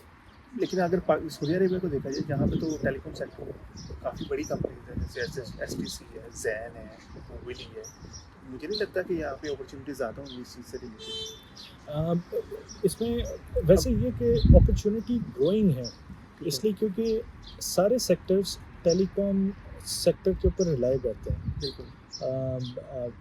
जिस तरह हर बंदे के पास मोबाइल है, जी। फिर हर फैक्ट्री प्लांट हॉस्पिटल अब कम्युनिकेशन करता है, और इस तरह करके ये इंफ्रास्ट्रक्चर नॉर्मली टेलको कंपनी देती है, जो आप 2 ब्रांचेस के बीच में कॉरस्पॉन्डेंस हो रही है सारा कुछ। बिल्कुल। तो इस रिलायंस की वजह से टेलीकॉम की साइबर सिक्योरिटी पे समझें कि डिपेंडेंसी बढ़ रही है, ये फील्ड इस लिहाज से ग्रो कर रही है। लेकिन कंपेयर अगर मैं करूँ इसे आईटी साइबर सिक्योरिटी से, तो अभी बहुत बहुत लंबा जर्नी है इसको उस तरह पहुँचने में। सही। तो जो टारगेट करना चाहिए उसका माइंड ये क्लियर होना चाहिए कि मैं फिर इस फील्ड का ही हो जाऊँगा। ठीक मैं है। इसमें जाऊँगा तो फिर मेरी जॉब और ये सारा कुछ इसमें ही रहेगी। ठीक है। मैं ईज़िली स्विच नहीं कर सकता। चाहे वो सऊदी है, चाहे पाकिस्तान है, जिधर भी है, वो एक लिमिटेड अमाउंट होगी। मिसाल के तो सऊदीया में एक ब्लैक हैट इवेंट हुआ था, रेड हैट भी आई थिंक इवेंट हुआ था कोई। रेड हैट वो डिफरेंट था, यस। ठीक है। तो उन इवेंट्स में जाना आपके लिए वर्थफुल था? वहाँ पे जाके मतलब कि कोई अपॉर्चुनिटी आपको अवेल की हो, या किसी के साथ आपको पार्टनरशिप की ऑफ़र की गई हो? क्योंकि आपका एक्सपीरियंस काफ़ी हो गया। और यस। दूसरा मतलब कि कब आपको रियलाइज़ होता है अपनी लाइफ़ के अंदर कि यार अब नहीं मैंने जॉब करनी, अब मैंने ना अपना कुछ करना है। वो एक सेक्टर अगर आप थोड़ा एक्सप्लेन करें। ठीक है।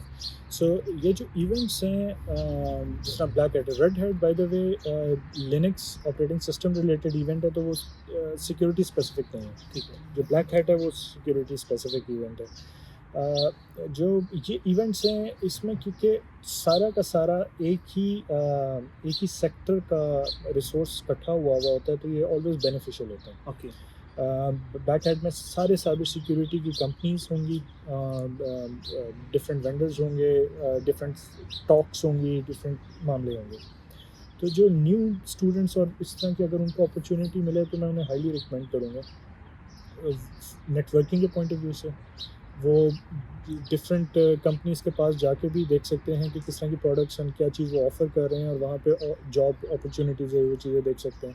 आप नेट पे बैठ के नॉर्मली नहीं देख सकते कि जी सऊदीया में कौन सी सिक्योरिटी कंपनीज ऑपरेट कर रही हैं, ये इजीली आपको इन्फो नहीं मिलेगी। बिल्कुल। आप वहाँ गए हुए हैं, आप लाइव स्टॉल्स देखेंगे, ये 50 कंपनीज यहाँ पे ऑपरेट कर रही हैं, आप उनके ऊपर बाद में रिसर्च कर सकते हैं, उन पर सीवीज अप्लाई कर सकते हैं, सो इस लिहाज से।